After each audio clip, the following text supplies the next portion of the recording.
the reservation policy in India, has that policy achieved the desired result? Reservation is not a right. Has reservation policy helped in inclusion? Yes. But are we now a completely inclusive society? The right to equality, and I call it a किंतु परंतु provision. Politics सारा खेल शब्दों का है. बहुत interesting बात है कि हमारे देश में हज की फ्लाइट्स अब इसलिए नहीं होती, नॉट बिकॉज सरकार ने वो हज की फ्लाइट्स रोकी, बिकॉज पोर्नोग्राफी किस फॉर्म में ऑब्जेक्शनेबल है. मोस्टली कॉमेडियंस पे क्या चार्ज लगता है. अब आप पे यूएपीए का सेक्शन लगा है तो पहली बात नहीं लगना चाहिए था ना. Is it high time that we legally enforce fundamental liberties? In fact, there is a petition pending in the Supreme Court. What basically is uniform civil code? ये जो रिलीजन बेस्ड लॉज बने हैं उसमें काफी चीजें हैं जो ऑब्जेक्शनेबल हैं. What if India had a presidential form of government like US? Power corrupts, absolute power corrupts absolute. Is judiciary also really credible? We are the only judiciary in the world who appoints itself. Parliament is what? It is the mandate of the people. कल को अगर parliament supreme court ही हटा दे तो मतलब sir democracy खतरे में नहीं है.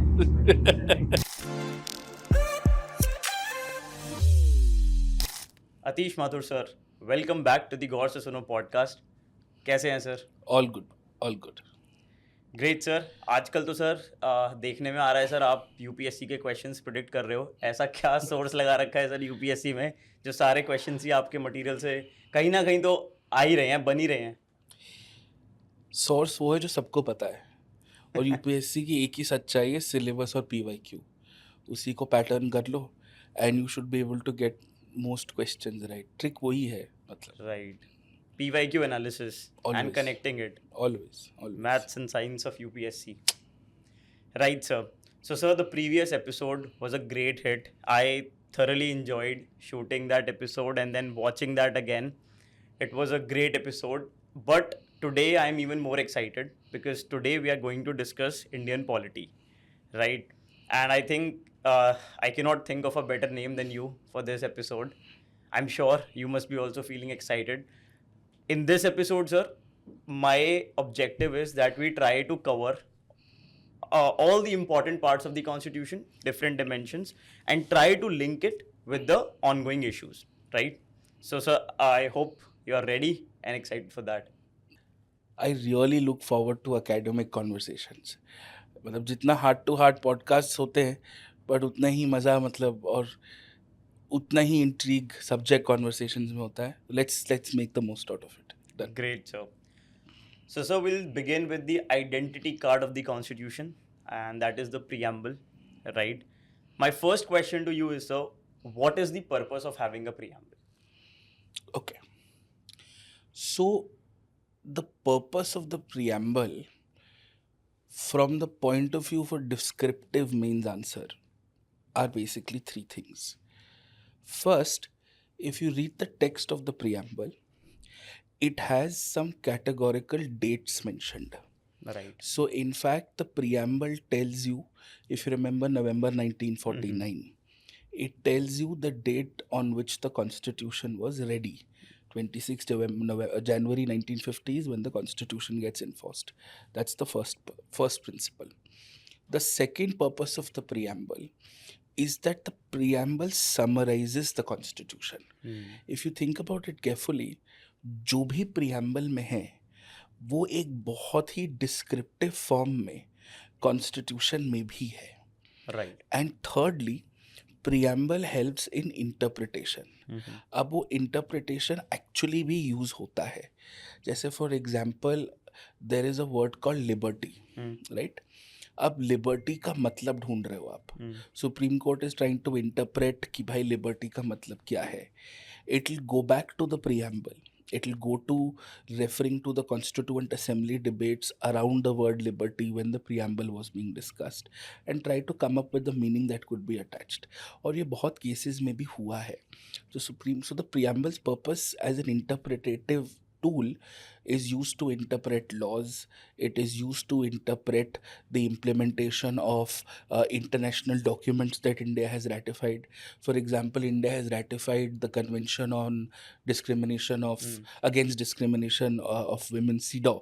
तो सीडॉ के जो प्रिंसिपल्स अप्लाई होने होते हैं और कई बार कॉन्फ्लिक्ट आता है और केसेस कोर्ट पहुंचते हैं. So the what is the meaning of equality वो आप प्रियम्बल से भी सोच के निकाल सकते हो. इसलिए तो preamble has 3 different purposes. One, it's an indicative of a date. Two, it gives you a summary of the constitution. And 3, it has an interpretive value. So I think for this reason, because there is a word mentioned sovereignty in the preamble, and in that context, we do not ratify the conventions and treaties on nuclear disarmament, because we have to, those treaties, if we ratify them, that is against the principle that how do we defend our sovereignty. The simplest meaning of the word sovereignty is non-interference. Okay. And what sovereignty means today in 2024 versus what sovereignty meant in 1950 are two very different things. The world has changed. Today, a more acceptable understanding of sovereignty is national interest, Okay. which means that no doubt nobody externally can force us to do something or can arm twist us to not do something. But we will decide to do whatever we want to geopolitically, internationally, on the basis of what works for us. For example, when we have a certain association with Russia in the ongoing Russia-Ukraine conflict, when we have an association with Israel, when Israel is being questioned for the Israel-Palestine conflict, what we say about Russia and what we say about Israel is an instrument of our sovereignty. The world couldn't force us to sign nuclear agreements back then. We have singularly led Global South. We've singularly led the voice of the developing world when it came to environmental geopolitics. We said you cannot treat the developed and the developing world in the same way when it comes to environmental obligations because they have ruined the environment more than we have, therefore carbon emissions.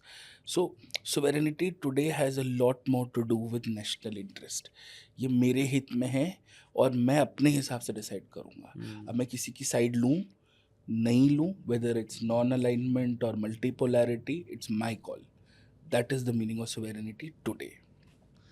I think so. While I was listening to this, one thing came to my mind that so many countries in the world, they have constitution. They have all beautiful words written in the constitution. But we should take pride in the nation in the fact that we are powerful enough to actually implement what is written in our constitution. Because in this era of globalization, all nations are not truly sovereign, but we can maintain our sovereignty in the current dynamics, right? Okay.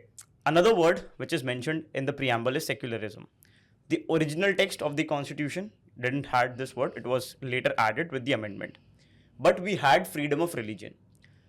The questions around secularisms are very common in the mains exam. In this year also, 2024, there was a question on secularism and the comparison with India-US, right? With my limited understanding, sir, I'll give you my perspective and then I want you to correct it if I'm wrong and then give your perspective on it. I feel that the idea was to create a playground. That भाई ये playground है, इसमें खेल लो. यहाँ पे तुम्हारे पास freedom of religion है, पर एक boundary है. And that is a constitutional boundary. You cannot, वो लक्ष्मण रेखा है, उसको cross नहीं कर सकते. That is where the state comes in.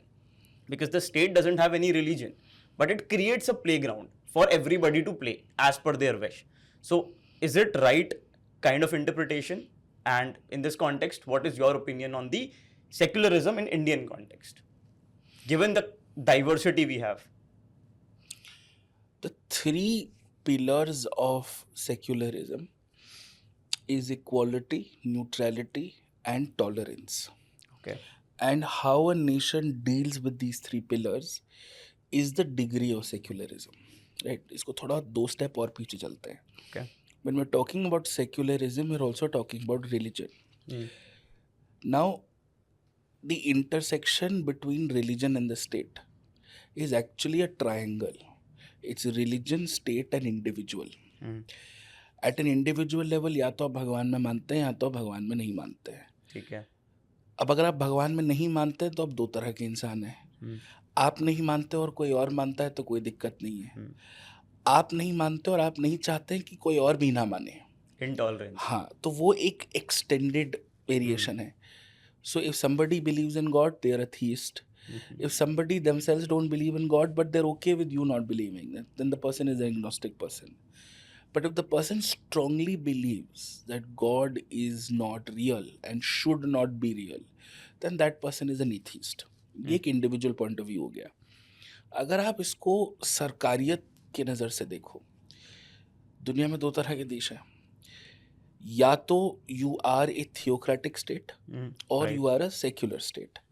अगर आप एक थियोक्रेटिक स्टेट है तो बेसिकली आपको ये डिसीजन लेना है कि लॉ और रिलीजन में आपके लिए क्या बैलेंस सही है.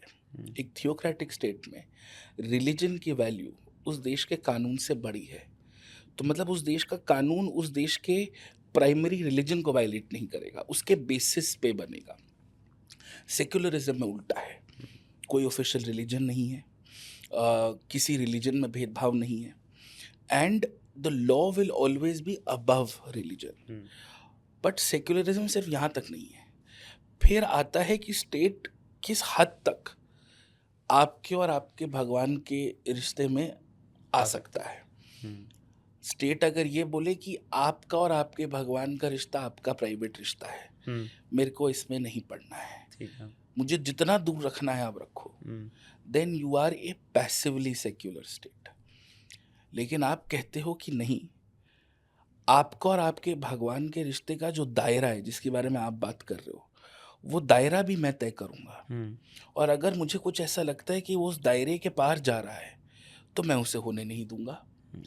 और मैं सब रिलीजन्स को इक्वली प्रमोट करूँगा. ये हमारा सेक्युलरिज्म है. राइट. तो जहाँ आपने कहा कि भाई ट्रिपल तलाक fundamentally violates the rights of women, you strike it down as unconstitutional. Jainism में संथार है which is currently judicially challenged कि फास्ट अनटू डेथ. काफ़ी कल्चर्स में animal sacrifice, human sacrifice, Jallikattu का इशू है. जल्लीकट्टू का इशू रहा है with respect to animal rights. तो उस कोर्ट इंटरवीन कर रहा है, हमेशा करा है. और साथ साथ में हमारे यहाँ बद्रीनाथ के ट्रिप्स होते हैं, स्पेशल फ्लाइट्स होती थी, हज की फ्लाइट्स होती थी. अब तो खैर नहीं होती बिकॉज नेशनल कैरियर नहीं है.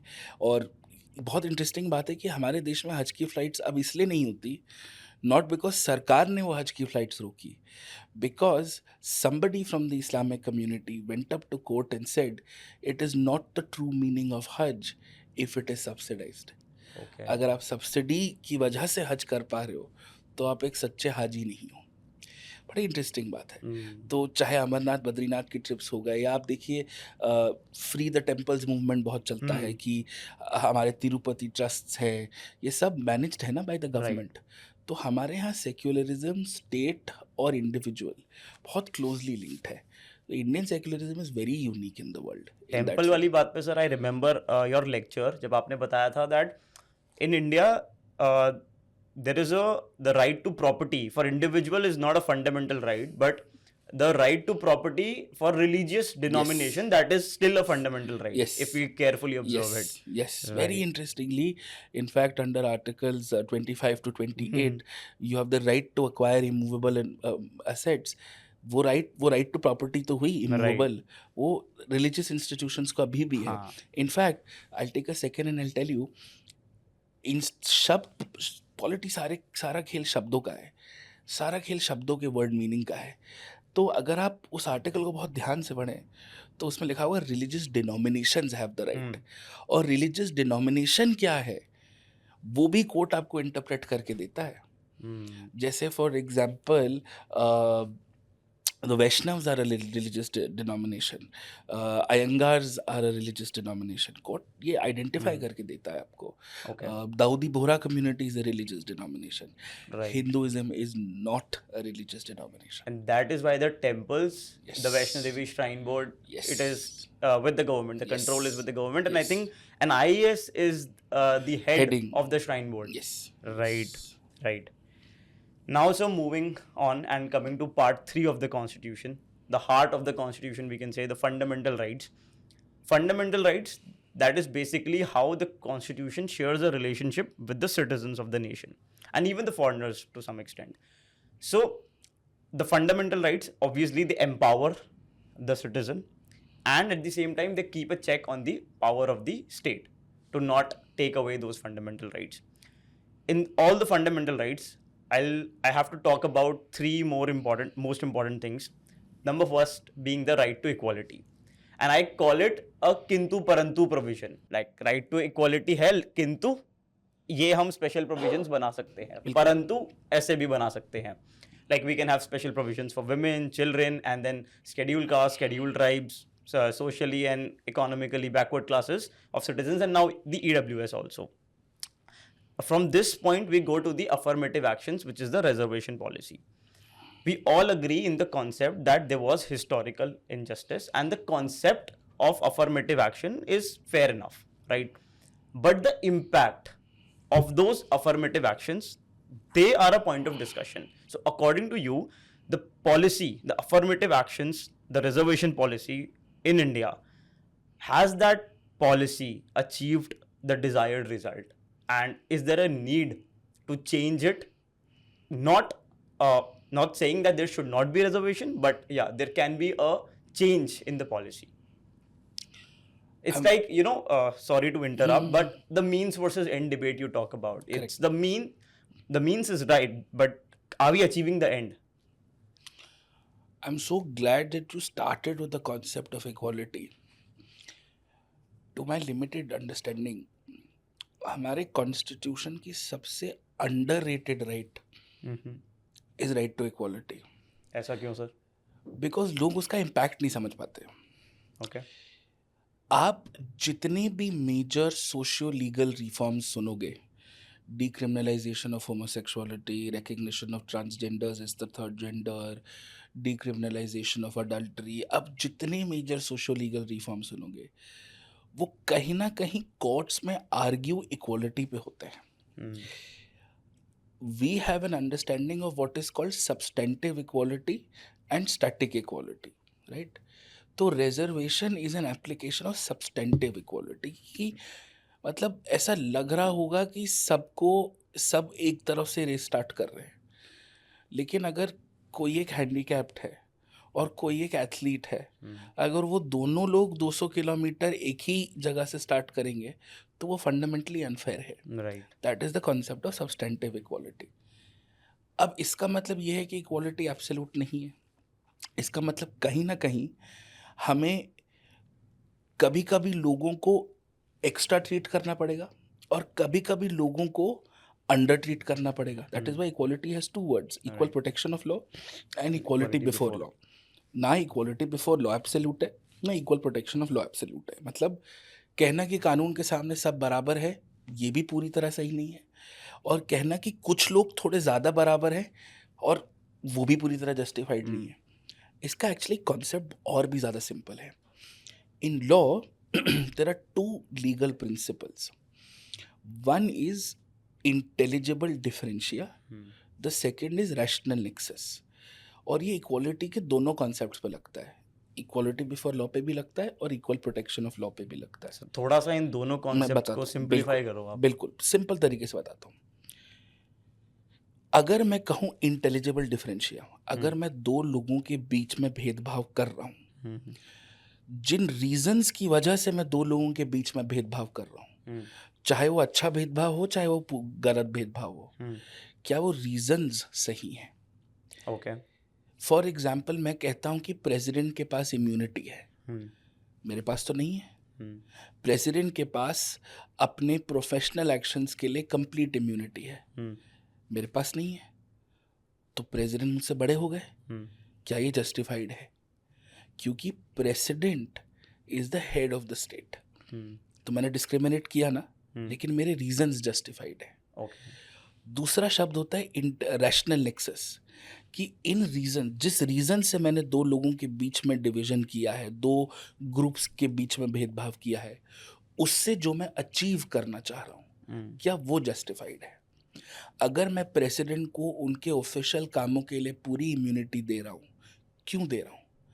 ताकि वो अपना काम किसी इंटरफेरेंस के बिना कर सके. तो डिस्क्रिमिनेशन भी वैलिड है और ऑब्जेक्टिव भी वैलिड है. इसको कहते हैं इंटेलिजिबल डिफरेंशिया और रैशनल नेक्सस. इसी कॉन्सेप्ट को अब आप रिजर्वेशन में लगाइए. मैंने किस बेसिस पर लोगों को रिजर्वेशन पॉलिसी दी और इस पॉलिसी से मैं क्या अचीव करने जा रहा हूँ। ओके. मैंने रिजर्वेशन पॉलिसी दी है शेड्यूल कास्ट को, मतलब देश ने दी है शेड्यूल कास्ट को, शेड्यूल ट्राइब को, EWS को, और मैंने विमेन को भी दी है। मैंने रिजर्वेशन दिया है पॉलिटिकली, मैंने रिजर्वेशन दिया है एजुकेशन में, हमने रिजर्वेशन दिया है पब्लिक एम्प्लॉयमेंट में। अब जिस ग्राउंड्स पे दिया है, क्या वो ग्राउंड्स जस्टिफाइड हैं? क्या हमारे देश में हिस्टोरिकल कास्ट इनजस्टिस है? बिल्कुल है। फिर हमें समझ में आया कि नहीं, कास्ट के साथ एक इकोनॉमिक कंपोनेंट भी है, इसलिए हमने ओबीसी में क्रीमी लेयर भी ऐड किया है। फिर हमने एक डेडिकेटेड EWS की एक अलग से ग्रुप बनाया है। Right. Women are vulnerable sections, people who are disabled, उनको भी रिजर्वेशन मिलता है। तो हमारे ग्राउंड्स वैलिड हैं, और हम जिन जिन जगहों पे दे रहे हैं वो भी वैलिड है। तो क्या उससे इम्पैक्ट आया है? अभी तो बहुत लंबी कहानी है, अभी तो दुनिया अभी बस शुरू ही हुई है। तो has reservation policy helped in inclusion? Yes, but are we now a completely inclusive society? नहीं, ओके. Of course not. अभी तो दुनिया, अभी तो शुरुआत है। मतलब आज से 20 साल पहले या आप सोच भी नहीं सकते थे कि SC ST OBC students will be competing in national exams and doing so well. Today it is more well known. अभी भी आप देखेंगे कितने सीनियर ऑफिसर्स हैं ब्यूरोक्रेसी में जो लोअर सेक्शंस ऑफ सोसाइटी से आते हैं, आपको बहुत कम दिखेंगे। तो कहीं ना कहीं है। फिर आपने कहा कि हम प्रमोशन पॉलिसी भी देंगे। अब वो प्रमोशन पॉलिसी भी इम्प्लीमेंट तो नहीं हुई है, बट कॉन्स्टिट्यूशनली अलाउड है। आपने कहा भी हम विमेन को वैसे भी लोकल सेल्फ गवर्नमेंट में रिजर्वेशन मिलता था। अब हमने कहा है कि from the next election, post the next census, there will be reservation for women in Lok Sabha assembly seats also. क्योंकि अगर अभी भी देखेंगे 25% भी नहीं है number of women MPs MLAs। तो फिर and women are at least half the country's population. तो कहीं ना कहीं वो डिफरेंस है। मर्द लोग जब विमेन सेफ्टी लॉ बनाते हैं और विमेन लोग जब विमेन सेफ्टी लॉ बनाते हैं, ज़मीन आसमान का अंतर होता है। जेंडर्ड जस्टिस अगर कोई चीज़ है तो जेंडर्ड लॉ मेकिंग भी चीज़ है। अब क्या हमारी रिजर्वेशन पॉलिसी साउंड है? बिल्कुल नहीं, क्योंकि ये तो सिर्फ एक ही लेयर हो गया। फिर इसमें ये बात बहुत ज़्यादा समझने की ज़रूरत है कि रिजर्वेशन एक राइट नहीं है। Reservation is not a right. Okay, yeah, this is an interesting point. It's not a ये right. कोर्ट्स ने बहुत बार बोला है। हाँ. अगर आप आर्टिकल्स 15 और 16 पढ़ेंगे, सिंपल भाषा में लिखा है, अगर स्टेट किसी को रिजर्वेशन देना चाहे तो उन्हें रोका नहीं जाएगा। ये कहीं नहीं लिखा है कि आपको रिजर्वेशन देना ही पड़ेगा। Right. Nothing shall prevent the state from doing so and so in this manner. इसका सिंपल मतलब तो यही हुआ ना कि तुम कर लो, हम तुम्हें रोकेंगे नहीं, लेकिन तुम्हें करना ही है, लेकिन ये गारंटी नहीं है। एंड इसी को सुप्रीम कोर्ट ने बहुत बार कहा है कि रिजर्वेशन एक फंडामेंटल राइट नहीं है। अब इसलिए क्या होता है, इंडिया में रिजर्वेशन की जितनी भी जो माइनर पॉलिसी डिसीजंस, जो पॉलिसी फिनेस है, वो जजमेंट्स के थ्रू आती है। जैसे सिंगल पोस्ट में रिजर्वेशन नहीं है। अभी आपको रिसेंटली याद होगा लैटरल एंट्री का बवाल हुआ था, 45 पोस्ट निकाली, फिर रातों रात वापस कर ली। उन पोस्ट में रिजर्वेशन नहीं हो सकता क्योंकि सिंगल पोस्ट है। जैसे CAG में कभी रिजर्वेशन नहीं हो सकता क्योंकि एक ही CAG बनेगा और कोई बनेगा ही नहीं, कभी भी नहीं बनेगा। सेकंड कहते हैं कि सुपर हायर एजुकेशन में रिजर्वेशन नहीं होगा। जैसे आप देखिए सुपर हाई PhD लेवल पे आपको सिलेक्ट मतलब उसमें नहीं मिलेगा। आजकल आपको ये सब कैटेगराइजेशन ऑफ कास्ट का इशू चल रहा है। ये सर सब कैटेगराइजेशन का जो इशू है, ये क्रीमी लेयर से कैसे डिफरेंट है? ठीक है, तो क्रीमी लेयर और सब categorisation is about, so creamy layer is about an economic angle. Sub categorization is not about an economic angle. That's the basic difference. हमारे देश में शेड्यूल कास्ट जो हैं, they get about 15% reservation and they are around 1400 odd scheduled caste. तो proportion to population balance है, but जितनी 1400 schedule caste हैं, क्या वो सब इक्वली बैकवर्ड हैं? तो आप कहते हो कि कुछ कास्ट को उन्हीं 15% में ज्यादा रिजर्वेशन मिलना चाहिए। दैट इज सब कैटेगराइजेशन। क्रीमी लेयर है कि आपके इकोनॉमिक ग्रोथ की वजह से अब क्या हो गया है कि अब आपको आपने कास्ट के बेनिफिट्स, कास्ट का जो प्रॉब्लम था आपने कुछ हद तक उसको ओवरकम कर लिया है, इसलिए ओबीसी में लगता है। एक बड़ी इंटरेस्टिंग बात बताता हूँ आपको। जैसे SC ST तो एक नेशनली यूनिफॉर्म लिस्ट हो सकती है, एक होता है सेंट्रल ओबीसी, एक होता है स्टेट ओबीसी। तो मतलब एक कास्ट होगी जो शायद स्टेट में ओबीसी होगी लेकिन सेंट्रल में ओबीसी नहीं होगी। आप देखेंगे कि ओबीसी और ईडब्ल्यूएस का जो फाइनेंशियल क्राइटेरिया है वो मोरलेस सेम है। अब इंटरेस्टिंग बात यह है, SC में एज रिलैक्सेशन है, ST में एज रिलैक्सेशन है, OBC में एज रिलैक्सेशन है, EWS में नहीं है।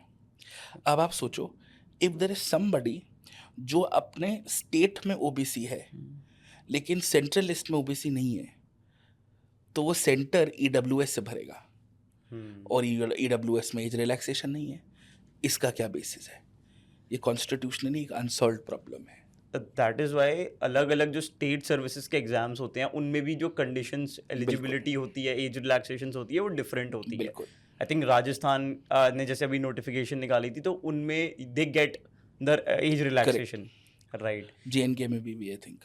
Okay, now sir one more question, like जैसे CA एग्जाम्स होते हैं चार्टर्ड अकाउंटेंसी के, there is no reservation in the CA exams related to the marks and all, so like you said, it is not a right. That is why they cannot demand a reservation in CA exams also. Correct.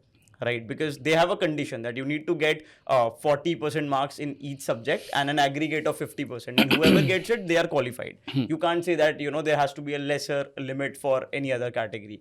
So that is one example that it is not a right. Otherwise they could have demanded reservation in that as well. Also, you are not getting admitted to a university. Okay. So chartered accountancy is regulated by the ICAI, if I'm correct. अब इसका actual context higher education में है। Okay. India की सबसे बड़ी दिक्कत ये है कि हम हायर एजुकेशन को टाइप से क्लासीफाई करते हैं, लेवल से नहीं करते हैं। Okay. तो हमारे यहाँ एक है टेक्निकल एजुकेशन, एक है लाइसेंशिएट एजुकेशन और एक है जनरल एजुकेशन। टेक्निकल एजुकेशन में इंजीनियरिंग, मैनेजमेंट, इस तरह की चीज़ें आती हैं। The regulator for technical education is AICTE, all India council for technical education. Licentiate education वो होती है जिसकी पढ़ाई के बाद आपको वो काम करने का लाइसेंस मिलता है। Okay. CA, CS, law, doctor, MBBS. Right. अरे इन सब के इंडिपेंडेंट रेगुलेटर्स होते हैं। Okay. और जो बचा वो जनरल में जाता है। तो एक रीज़न वो भी है कि आपकी CA में जो है you are not joining a university. Okay. It's more of an accreditation कि अब आप you are qualified as a chartered accountant. That is why. Yeah. Right. Okay, so that was a good discussion on reservation. A very complicated topic. I think you need 1 or 2 hours to comprehensively discuss this topic. मतलब UPSC के लिए अगर आपको 4-5 basic चीज़ें पता हो कि किसको मिलता है, कहाँ मिलता है, कैसे मिलता है और क्यों मिलता है, अगर ये 4 सवालों के जवाब आते हैं तो आपका रिजर्वेशन का बेस सॉर्टेड है। एग्जाम में पूछेंगे NCSC, NCST, NCBC क्या एक ढंग से काम कर रहे हैं, बस। मतलब it's reservation for UPSC severely overrated as a topic. Right. But now let's talk about another topic, which is I don't think is overrated. And like you said, reservation goes to the courts. Even Article 19 specifically. Favorite of the courts. Yeah, freedom of speech and expression, fact check unit, sedition laws, hate speech, media regulation, social media regulation, IT rules, section 69A, if I am correct, of the 66A. 66A. Right. So all these provisions, they kind of relate to freedom of speech and expression. Bail provisions, like recently, every day the stand-up comedians, the issue is again related to freedom of speech and expression, that they are insulting our gods and they are saying something which is not in national interest, anti-national. All these issues, these debates revolve around Article 19. I think, sir, in cricket there is this wide line. So that wide line, it belongs to the umpire. When I used to play cricket, the umpire used to say that line hamari hai. If the ball is on the line, then umpire will decide that whether it is a wide ball or not. Similarly, the thin line, that whether it violates the freedom of speech and expression, because it's not like a rigid right. There are exceptions to it, which are also mentioned in the Constitution, Article 19 itself. Supreme Court is the umpire in that case. That court draws that line at whether it violates the freedom of speech and expression or not, right? I want to particularly ask that what exactly is that thin line? For example, a stand-up comedian is doing a show and he leaves a remark, okay, and 2 or 3 people in the audience, they find that this is provocative and this is not within the ambit of your freedom of speech. This is violating my freedom of speech and expression, let's say. So this is such a complicated issue that when will this issue get a closure? Otherwise, I to see this as a something which will always be in the court. There is no end to this issue. How to draw that line? Who will define that line clearly? The most interesting, the answer to your question is in the question. Okay. देखो,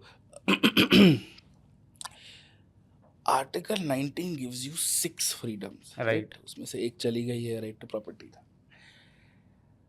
अगर आप देखोगे India में जितने भी article 19 के issues रहे हैं, majority of them have largely been in and around the larger issue of democracy.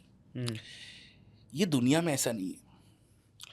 We have dissent issues, censorship issues, whether it's a stand-up issue or whatever, it ultimately comes down to a democracy, right? मेरा देश है, मेरी मर्जी, मैं जो बोलूं. Right. In a country like India, Article 19 has been a tool to understand the boundaries of democracy. ये दुनिया भर में नहीं होता. And Article 19 is one of the 2 places in the Constitution, और ये सवाल भी मेंस में भी आया हुआ है और प्री में भी आया है, जहाँ मोरालिटी लिखा है. एक्सेप्शन में article 19(1)(a. One of the 2 places in the Constitution, constitution में मोरालिटी 4 बार लिखा है, 2 बार 19 में और 2 बार 25 में, 25-26 में. तो सारा खेल ये मोरालिटी पे आके अटक जाता है. ठीक है. तो whenever Article 19 issues have reached the courts have always been on a positive climb. Okay. The courts have generally have always been pro-democracy, pro-Article 19, have always adopted a liberal stance. And what Indian courts have generally done, especially the Supreme Court and the High Court, is that they have used a lot of US and UK Supreme Court tests. Hecklers test हो गया, बहुत सारे tests हैं जो US और UK के supreme courts ने use किए हैं. यूके में तो अभी सुप्रीम कोर्ट 2010 में आया, बट यूएस का तो खैर बहुत ही पुराना है. कि उनके कोर्ट्स ने जो टेस्ट्स यूज़ करें कि भाई फॉर एग्जांपल सेडिशन है, तो ये सेडिशन और हेट स्पीच की लाइन कहाँ डिफर करती है, और कब तक मेरी स्पीच है इमोशनल एंड रेवोल्यूशनरी और कब मेरी स्पीच सेडिशस हो जाती है, इसको डिटर्मिन करने के लिए भी ये टेस्ट्स यूज़ किए गए हैं. जैसे हेक्लर्स वीटो का एक टेस्ट है. जैसे आप सेंसरशिप की बात करते हो कि ये जो कंटेंट है कि ये कंटेंट ऑब्जेक्शनेबल है कि नहीं है. पोर्नोग्राफी किस फॉर्म में ऑब्जेक्शनेबल है, न्यूडिटी किस फॉर्म में ऑब्जेक्शनेबल है. So a lot of our judgements have been based on test that we have imported. ये कोई कंपलसरी नहीं होता, हम रेफरेंस के लिए इंपोर्ट करते हैं, उनको अप्लाई करते हैं कस्टमाइज करके. तो question that you have asked is क्या इसका कोई स्ट्रेट फॉरवर्ड कभी आंसर होगा कि X is right and Y is wrong? हो ही नहीं सकता, क्योंकि बहुत कॉन्टेक्चुअल है. अब जैसे आप सेडिशन की अभी बात करी हमने, या कॉमेडियंस की बात करी, राइट? मोस्टली कॉमेडियंस पे क्या चार्ज लगता है कि भाई आप जो बोल रहे हैं वो सेडिशस है, या आप जो बोल रहे हैं वो हेट स्पीच के आसपास आ सकता है. क्यों आ सकता है? क्योंकि हमें लग रहा है कि आप देश के खिलाफ बोल रहे हैं, या आप जो बोल रहे हैं वो डेफेमेटरी हो सकता है, या आप जो बोल रहे हैं वो इमोरल हो सकता है, डिसेंट नहीं है, और ये सारे रीजनेबल रिस्ट्रिक्शंस हैं. इसका कोई ये हमेशा decide he case by case basis पे होगा, क्योंकि अगर ये केस बाय केस बेसिस पे नहीं हुआ then the government will have a field day. वही, पर sir again I want to like cutting you here because यही मेरा question था that right, this will go to the courts, this issue will come up, it will go to the courts. Now courts में you will not get bail, right? You will, if you are going to the court, the process in itself is a punishment, and that is what is said in India, that if you go to the court then you are struggling for bail only because they will apply all the UAPA seditious laws will apply on you, and then you will not get bail. In that way, the government is still getting a level playing field now, like you're saying, because that is the main criticism of the government, that they are using this provision to silence the voices which are against the government. And at the same time, the provision itself, then every person is always in that thought process that यार क्या बोलना है क्या नहीं बोलना, because कहीं इस पे हमारे पे चार्ज ना लग जाए. This is what the social media debate is these days, and nobody can deny that it is out there. You know, whether it is Umar Khalid, for example, he is in jail, and the same argument applies in that case, that उसके ऊपर वो charge लगा दिया because of the freedom of speech and expression, उसका वो violate करा, jail में डाल दिया, बेल नहीं मिल रही है. On the other hand, government says कि if we don't do it, these people are anti-national. So ये तो debate कभी खत्म ही नहीं होगी ना. फिर इसका क्या end है? या तो judicial reforms is the way forward, that they dispose of the case quickly if it is going to the court. Otherwise, so it's a tool, वैसे भी it's a loophole. This is a multi-layered problem. One, you're saying the laws are draconian. Challenge the laws. Okay. Number two, you're saying you do not get bail. For that, there is jurisprudence that as much as possible give bail. Unless the offense is a non-bailable offense, जिसमें bail की possibility ही नहीं है, that is a misuse of the law. The law has been wrongly applied. That is issue number two. Issue number three, कि there is no consistency in it all. किसी को इस issue में free मिल जाता है, किसी में कोई फंस जाता है. So the answer to this would be, A, the laws that are made, whether it's a UAPA law or whether it's any of these are basically called preventive detention laws, right? Okay. These laws should be made with a fair degree of caution. Two, they should be applied with a moral sanction. Right. अब आप पे UAPA का section लगा है तो पहली बात नहीं लगना चाहिए था ना. अब वो लगा है क्योंकि सरकार के पास वो पावर है लगाने की. अब वो सैंक्शन आप पे रॉन्गली लगा है, अब आपको शायद उस सेक्शन पे बेल नहीं मिल रही है क्योंकि वो नॉन बेलेबल सेक्शन है, तो फिर आप उस एप्लीकेशन को भी तो चैलेंज कर ही सकते हो ना कोर्ट में. अब वो कोर्ट का प्रोसेस इतना लॉन्ग है. अब वो democracy, judicial processes, that is why we have a larger issue, right? It sometimes justice delayed can be justice denied, right? वो तो इशू है. But if you looking for a solution to this, the solution will always be going back to constitutional morality. Law बनाने वाला, law लगाने वाला और law सुलझाने वाला, तीनों पे एक मॉरल सैंक्शन होना चाहिए. That is the only way to go about it. आप ईडी के प्रोविजन, ईडी को पावर्स पीएमएलए से मिलती है, एंड देयर वर क्वेश्चंस कि भाई ED has been very arbitrary in the way they have functioned. Court गया था मामला, supreme court has upheld the sections of PMLA giving ED the powers that ED has, right? तो court ने कहा कि भाई पावर्स वैलिड है, वो गलत इस्तेमाल करे तो रोकते ना भाई. So the issue sometimes is with the application of law, sometimes is with the articulation of the law. It's a fairly complex problem. So yeah. There is another complex problem, sir, especially for UPSC aspirants. That is, what is the difference between due process of law and procedure established by law? Can you explain that and settle that debate, that in the most simplest form, that what is the difference between two? ठीक है. So there's something called due process of law and there's something called procedure established by law. कहानी शुरू होती है procedure established by law से. थोड़ी कहानी सुनाओ, चलेगा? हाँ हाँ बिल्कुल सर, चलेगा. आर्टिकल 21 में लिखा है life liberty in accordance with procedure established by law. जब ये हमारे फाइनल कॉन्स्टिट्यूशन के ड्राफ्ट में जब ये फाइनली लिखा जाना था, उस टाइम पे जो हमारा एक्चुअल वर्जन था उसमें था life, liberty, property and due process of law. Okay. जो हमारे कॉन्स्टिट्यूशन का फाइनल ड्राफ्ट ऑलमोस्ट रेडी था, उसमें 4 चीज़ें थी: life, liberty, property and due process of law. हमारे कॉन्स्टिट्यूशनल असेंबली, कॉन्स्टिट्यूंट असेंबली के एडवाइज़र थे BN राव साहब. ओके. BN राव साहब गए US. वहाँ मिले एक जज से जिनका नाम था जस्टिस फ्रैंकफर्टर. जस्टिस फ्रैंकफर्टर साहब ने BN राव साहब को बोला, इधर आओ, क्या कर रहे हो, इतना फ्रीडम नहीं देना है.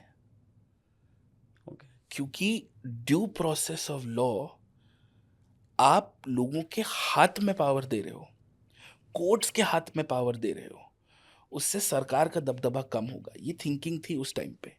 और इंडिया एक सोशलिस्ट कंट्री बनने जा रही थी। न्यूयॉर्क एक जगह है यूएस में, state of New York had a law कि अगर आप न्यूयॉर्क में एक बैंकर हो, बैंक में काम करते हो, आप दिन में 8 घंटे ज़्यादा काम नहीं कर सकते। ओके। ये लॉ बनाया हुआ था एक, ताकि वर्क लाइफ बैलेंस रहे। न्यूयॉर्क के कोर्ट्स ने वो लॉ उठा के फाड़ के फेंक दिया कि भाई मेरी मर्जी, मैं 8 घंटे काम करूं, 12 घंटे काम करूं, राइट। तो फिर जब ये फाइनल कॉन्स्टिट्यूशन का ड्राफ्ट बना तो उसमें सिर्फ था लाइफ, लिबर्टी और जापान के कॉन्स्टिट्यूशन से procedure established bye law. Okay. अब मतलब क्या फ़र्क है? फ़र्क बहुत सिंपल तरीके से समझते हैं, ठीक है। अगर मैं एक कानून बनाता हूँ, कानून के अंदर क्या लिखा है भूल जाओ, कोई फ़र्क नहीं पड़ता क्या लिखा है। उसको मैंने ठीक से लोकसभा से पास किया, राज्यसभा से पास किया, प्रेसिडेंट मैम के पास ले गए, मैम ने साइन किया, सारी कागजी कार्रवाई बढ़िया टिप टॉप, कानून सही है। कानून के अंदर क्या लिखा है कोई फर्क नहीं पड़ता। ओके।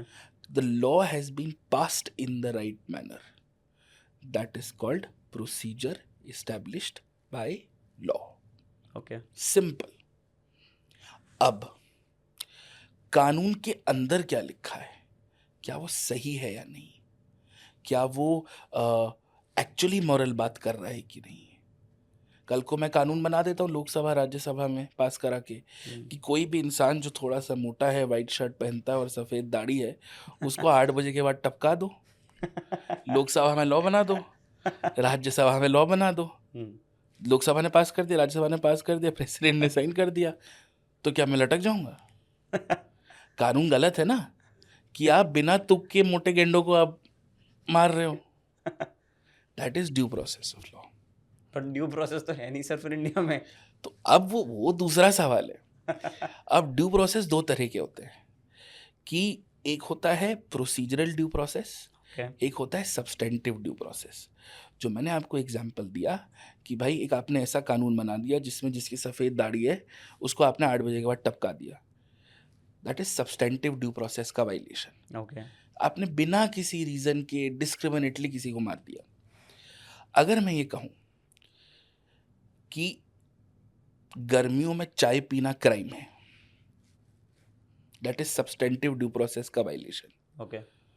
और अगर कोई गर्मियों में चाय पीता है, उसको पुलिस अरेस्ट करती है, और मैं ये कानून में लिख दूं कि ऐसे लोगों को वकील भी नसीब नहीं होगा, that is a violation of procedural due process, जो आपको मेनका गांधी ने दिया था। तो ये एक्चुअली दो नहीं 3 चीजें हैं, procedure established by law, procedural due process, substantive due process. मतलब प्रोसीजरल लॉ ठीक से पास हुआ है, ड्यू प्रोसेस ऑफ लॉ मतलब लॉ अच्छा है बुरा है वो हमारे उसके बाहर है। अब लॉ में क्या अच्छा है बुरा है, क्या अच्छा है क्या बुरा लॉ है? का प्रोसीजर खराब है तो प्रोसीजरल ड्यू प्रोसेस, या लॉ का जो सब्सटेंस है वो खराब है तो सब्सटेंटिव ड्यू प्रोसेस। अब यहाँ पे सर मैं 2 चीज़ें पूछूंगा प्रोसीजर एस्टैब्लिश बाय लॉ से रिलेटेड। जो डिबेट चलती है कि स्पीकर ऑफ द हाउस, या आधार एक्ट में भी हुआ था कि वो एक्ट को मनी बिल डिक्लेयर कर देते हैं ताकि राज्यसभा को बाईपास कर सकें। So is that not violation of procedure establish by law? Ordinance का मिसयूज करना वो भी एक डिबेट है जो हम पढ़ते हैं। हाँ correct. Can this fall under this issue of procedure establish by law? It's actually an issue of separation of powers. Okay. So separation of powers हमको जनरली समझ में आता है कि just between legislature, executive, judiciary. Separation of powers also is suppose to be between the branches, कि लोकसभा राज्यसभा में भी एक सेपरेशन है, परमानेंट एग्जीक्यूटिव इलेक्टेड एग्जीक्यूटिव में भी एक सेपरेशन है, क्योंकि जब सेपरेशन ऑफ पावर्स होगा तभी चेक्स एंड बैलेंसेस होगा, नहीं तो नहीं हो सकता। जब जब ये इशू उठा है कि स्पीकर ने अपने पावर्स का गलत इस्तेमाल करके जो ऐसा बिल था जो मनी बिल नहीं था, आपने उसको मनी बिल बनाया है, and then you have taken that issue to court, does parliamentary procedure give the power to the speaker to do this? Correct, it does. It would actually be a question on due process. It would actually be an issue of parliamentary supremacy, which is basic structure. Parliamentary sovereignty or parliamentary form of government, which is basic structure. It would be an issue of bicameralism, which is also identified as basic structure. Okay. So it would be on that level. Ordinances are a violation of separation of powers. तो frequent promulgation of ordinances होता है ना कि एक के बाद एक DC Wadhwa case and all that, कि आप वही चीज़ बार बार लेजिस्लेचर को बाईपास करके कर रहे हो. You are violating the parliamentary form of government. Right. यही आप अगर एंटी डिफेक्शन लॉ में अप्लाई करोगे, जैसे पहले एंटी डिफेक्शन लॉ में लिखा रहता था, अगर स्पीकर ने डिसाइड कर दिया कि ये एमपी जो है इसको हम निकाल रहे हैं क्योंकि इसने एंटी डिफेक्शन लॉ वायलेट किया है, और मेरा as a decision of the speaker, my decision is final, इसको कोर्ट ने कीहोटो लोहान के केस में चेंज किया, because it violated judicial review, and judicial review is basic structure. इस पे तो सर मुझे खैर पूरी डिस्कशन करना है बेसिक स्ट्रक्चर डॉक्ट्राइन पे. So that is the level. हाँ, right sir. Now sir, moving on from fundamental rights to fundamental duties.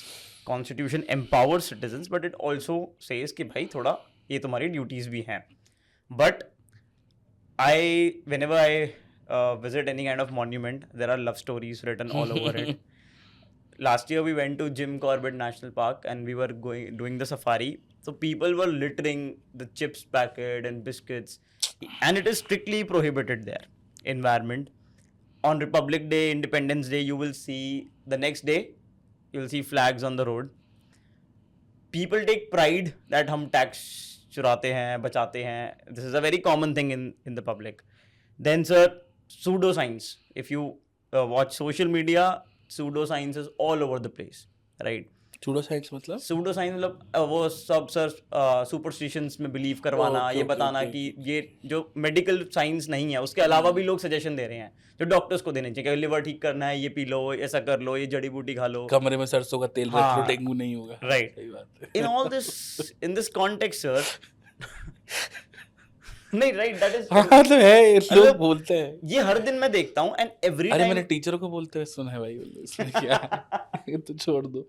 हाँ फिर तो सर अब जब ये सब देखते हैं ना तो दिमाग में वही खटकता है that you are violating the fundamental duty. This is your fundamental duty to develop scientific temper, protect the national monument, preserve culture, respect the national flag and everything. Is it high time that we legally enforce fundamental duties? In fact, there is a petition pending in the Supreme Court on whether fundamental rights should be enforceable or not. Dutt versus Union of India petition pending है. 2 साल पुरानी petition है, अभी भी pending है. See, fundamental rights per se are not enforceable. Duties. Sorry, fundamental duties. So the petition is also कि should fundamental duties be enforced or not. ये petition है कोर्ट के पास, सुप्रीम कोर्ट के पास अभी पेंडिंग केस है कि fundamental duties को हमें इन्फोर्स करना चाहिए या नहीं. अब इन्फोर्स का क्या मतलब हुआ? इन्फोर्स का मतलब हुआ कि भाई अगर कोई एक तो मतलब ये हुआ enforceable in a court of law कि मैंने वायलेट करी, मेरे को कोर्ट ले जाओ. दूसरा हुआ कि मैंने ऐसा कानून बनाया है जिस कानून को मैं वायलेट नहीं कर सकता. That's enforceable by law. Right now fundamental duties are neither enforceable in a court of law और nor are they enforceable by law. मतलब ना मैंने कोई कानून बनाया है, लेकिन मैं फंडामेंटल ड्यूटीज के बेसिस पे कानून बना सकता हूँ. जैसे एक हमारी फंडामेंटल ड्यूटी है to respect the national flag, anthem and all that. हमारे पास एक prevention of insults to national honour act है. Right. That act is based on a fundamental duty. लेकिन वो एक्ट आपको टीथ देता है कि इस एक्ट के हिसाब से अगर आप मेडिकल रीजंस नहीं है तो आपको नेशनल एंथम बज रहा है तो आपको खड़ा होना पड़ेगा. आप नेशनल फ्लैग को इधर उधर फेंक नहीं सकते, उसके कपड़े पहन नहीं सकते. तो one way to do this is make laws on the basis of fundamental duties so that the relevant fundamental duties हैं वो enforceable रहें. और आप खुद ही सोचो जो एक्चुअली काम जो हमें जिसका सबसे ज़्यादा वायलेशन हो रहा है. आपने अभी इन्वायरमेंट का एग्जांपल दिया. Corbett has coincidentally I have also been to Corbett many years ago. उससे सुंदर जंगल नहीं है इस देश में. राइट. मतलब the landscape of Corbett, tiger देखो ना देखो अलग बात है, दिखे तो आपका अलग है, बट उससे सुंदर फॉरेस्ट लैंडस्केप नहीं है. एंड हालत ख़राब कर रखी है आसपास की। लेकिन हमारे पास एनवायरनमेंट प्रोटेक्शन एक्ट तो है ना, उसके प्रोविजंस को आप और स्ट्रेंथन क्यों नहीं करते? राइट, और इम्प्लीमेंटेशन इम्प्रूव करेक्ट। करो। जितना लॉ प्रिसाइज होगा उतना आसान होता है इम्प्लीमेंट करना, जितना लॉ वेग होगा उतनी बार वो कोर्ट जाएगा। तो ये तो गवर्नेंस का भी इशू हो गया, Exactly. Law making and then law exactly. Implementation. आप जैसे फॉर एग्जांपल अभी आपने कहा वो, अब अभी हम डिस्कस करते हैं कि आप लाल किला चले जाओ, राहुल लवसीला लिखा हुआ दिख जाएगा आपको। राइट। अब isn't destruction of public property a crime? Right, फिर रेनफोर्स नहीं हो isn't रहा। defacing national monument is a crime? Of course it is. Hmm, So most of our issues of fundamental duties are generally recognized in some laws as crimes or prohibitions. Problem enforceability का है. That right, is the issue. right. Now, so we'll briefly touch upon a current issue, which is the Uniform Civil Code, because it is related to DPSP's Directive Principles of State Policy. First, I want you to tell the audience in brief that what basically is Uniform Civil Code, because it's still not there. So, what is the idea of a Uniform Civil Code? देखो, uniform law का क्या मतलब होता है? वो कानून जो सब पे लगे। Right. हमारे पास बहुत सारी यूनिफॉर्म लॉज हैं। Okay. For example are criminal laws are uniform laws. Mm-hmm. वो तो ऐसा तो नहीं ना कि इंडिया में जो अब नया BNS आया है वो हिंदूज को अलग लगेगा, Right. मुस्लिम्स को अलग लगेगा, क्रिश्चियन, ऐसा तो नहीं है। तो हमारे जो any law which is uniformly applicable to everyone is a uniform law. ठीक है। तो we already have what is called uniform criminal code. अब हम कह रहे हैं हमको चाहिए यूनिफॉर्म सिविल कोड। अब सिविल का क्या मतलब हुआ? हम यहाँ सिविल का मतलब समझ रहे हैं यूनिफॉर्म पर्सनल सिविल कोड। अब पर्सनल लॉ में 3-4 चीज़ें आती हैं। एक आता है लॉ ऑन मैरिज, एक आता है लॉ ऑन डिवोर्स, एक आता है लॉ ऑन अडॉप्शन, एक आता है लॉ ऑन इनहेरिटेंस। अब हमारे देश में क्या है, because we are very religiously diverse, तो we have multiple laws governing marriage, divorce, inheritance, adoption for multiple religions. ठीक है। अब उससे कई बार कॉन्फ्लिक्ट्स हैं। कई बार ये जो रिलीजन बेस्ड लॉज बने हैं उसमें काफ़ी चीज़ें हैं जो ऑब्जेक्शनेबल हैं, क्योंकि वो उस रिलीजन के कस्टम्स के बेसिस पे है। एंड ये across the board almost her religion में कुछ ऑब्जेक्शनेबल है। अब इसकी वजह से डिस्पैरिटी है, इनइक्वालिटी है। तो आप बेसिकली ये कह रहे हो कि हम एक कानून बनाएंगे, उस कानून में मैरिज होगा, डिवोर्स होगा, अडॉप्शन होगा, इनहेरिटेंस होगा, जो सारी रिलीजन्स पे लगेगा। Okay. बस इतना ही सिंपल मतलब है। Right, but sir, okay, now we come to DPSP. DPSP clearly mentions that there should be a uniform civil code. DPSPs are a directive to the government, to the state by the constitution. If it is that simple, then why is it getting so complicated to implement UCC? Why can't you just, because constitution is saying implement UCC, so then implement UCC. तो अभी तक क्यों नहीं किया? अभी तक Right. कर सकते। And then why is that debate around it? Why are people opposing it if it is that simple? On one side, everybody says that constitution is supreme. So constitution की सुनो, उसमें लिखा है, कर दो उसको apply. See, the law never works in isolation. Okay. The law is very contextual in nature, है ना? आज से 30 साल पहले would you have ever thought यही सुप्रीम कोर्ट जिसने आज होमोसेक्सुअलिटी डिक्रिमिनलाइज करी है, उससे कुछ साल पहले नास फाउंडेशन का केस रिवर्स कर दिल्ली हाई कोर्ट को वापस दे दिया था। यही सुप्रीम कोर्ट ने, Okay. यही सुप्रीम कोर्ट जिसने अरुणा शामबाग के केस में यूथनेशिया को थोड़ा सा लीगलाइज किया था, इसी से कुछ साल पहले ज्ञान कौर में बिल्कुल अलग, ज्ञान कौर के केस में बिल्कुल अलाउ नहीं किया था। यही सुप्रीम कोर्ट जो आज की डेट में आपको पुट्टू स्वामी साहब के केस में राइट टू प्रिवेसी गारंटी करती है, MP शर्मा के केस में कहा था कोई राइट टू प्रिवेसी नहीं है। क्या बात कर रहे हो? अडल्ट्री यही सुप्रीम कोर्ट जिसने मेनका गांधी केस में कहा ड्यू प्रोसेस ऑफ लॉ होना चाहिए, AK गोपालन के केस में कहा था कोई ड्यू प्रोसेस ऑफ लॉ नहीं है, जो कॉन्स्टिट्यूशन में लिखा है चुपचाप फॉलो करो। बेसिक स्ट्रक्चर में भी यही किया पहले, Exactly. फिर केशवानंद भारती में चेंज कर दिया। तो लॉ हमेशा कॉन्टेक्सचुअल होता है। राइट। अब जब लॉ कॉन्टेक्सचुअल होता है, वो कॉन्टेक्स्ट कहाँ से आता है? सोसाइटी से आता है, कल्चर से आता है। अब क्योंकि हमारे देश में religion has always been very sensitive, और एक कहीं ना कहीं लोगों को फेयर है कि कहीं ऐसा ना हो कि मेरी मेरी रिलीजियस इंडिपेंडेंस चली जाए, मेरा रिलीजियस फ्रीडम चले जाए। ऐसा होगा नहीं, बट ऐसा लोगों को लगता है, ओके और सारा प्रॉब्लम लोगों के लगने पर ही है। देखो क्यों नहीं हुआ अभी तक, क्योंकि आप भी जानते हैं, मैं भी जानता हूँ, religion is a vote bank in this country. आप भी जानते हैं, मैं भी जानता हूँ कि the levels of literacy when it comes to religion, awareness is fairly low. सो अब धर्म को हम बहुत ही कॉशियस तरीके से देखते हैं। लॉ कमीशन ने भी बोला है करना चाहिए, सुप्रीम कोर्ट ने भी कई बार इंडिकेशंस दिए हुए हैं, शाहबहानों से इंडिकेशंस देते आ रहे हैं। होना चाहिए, नो डाउट, कॉन्स्टिट्यूशन में भी लिखा है, डीपीएस में भी लिखा है। किस मॉडल पे होना चाहिए अभी तक ये भी क्लियर नहीं है। उत्तराखंड ने very recently has done this. एक तरह के पायलट प्रोजेक्ट्स हैं। करेक्ट, गोवा में बहुत समय से रहा है। राइट। तो अब एक नेशनल मॉडल क्या है यूनिफॉर्म सिविल कोड का? क्या ऐसा होगा कि इसमें 100 सेक्शन होंगे, पहले 25 सेक्शन हिंदूज के होंगे, फिर मुस्लिम्स के होंगे? वो तो फिर यूनिफॉर्म नहीं हुआ। पता नहीं कि पहले 25 सेक्शन शादी पे होंगे, फिर 25 सेक्शन प्रॉपर्टी पे होंगे, क्या होंगे? आइडिया ही नहीं है किसी को। इसलिए तो एक तो प्रॉब्लम होता है कि मुझे इस आइडिया से प्रॉब्लम है, एक होता है कि मुझे इस आइडिया की इम्प्लीमेंटेशन से प्रॉब्लम है। Problem is very contextual in nature, it's not a legal problem, it's a contextual problem. But Right. For UPSC we should always be pro UCC. Pro UCC कुछ चीज़ें हैं जो आप अपना ओपिनियन, कॉन्स्टिट्यूशन में है, लॉ कमीशन ने बोला है, सुप्रीम कोर्ट ने बोला है, इतना लिखो, प्लस कंसिडर द सोशल उसका repercussions and then carefully approach with this. मतलब आप प्रोज एंड कॉन्स दोनों दो, but your closing remarks must be that UCC may be a matter of time, but is the right thing to do. Idea is the right, like okay. So now this was about fundamental rights, DPSP duties, we discussed about it. Now the structure which constitution establishes, it establishes a parliamentary form of government.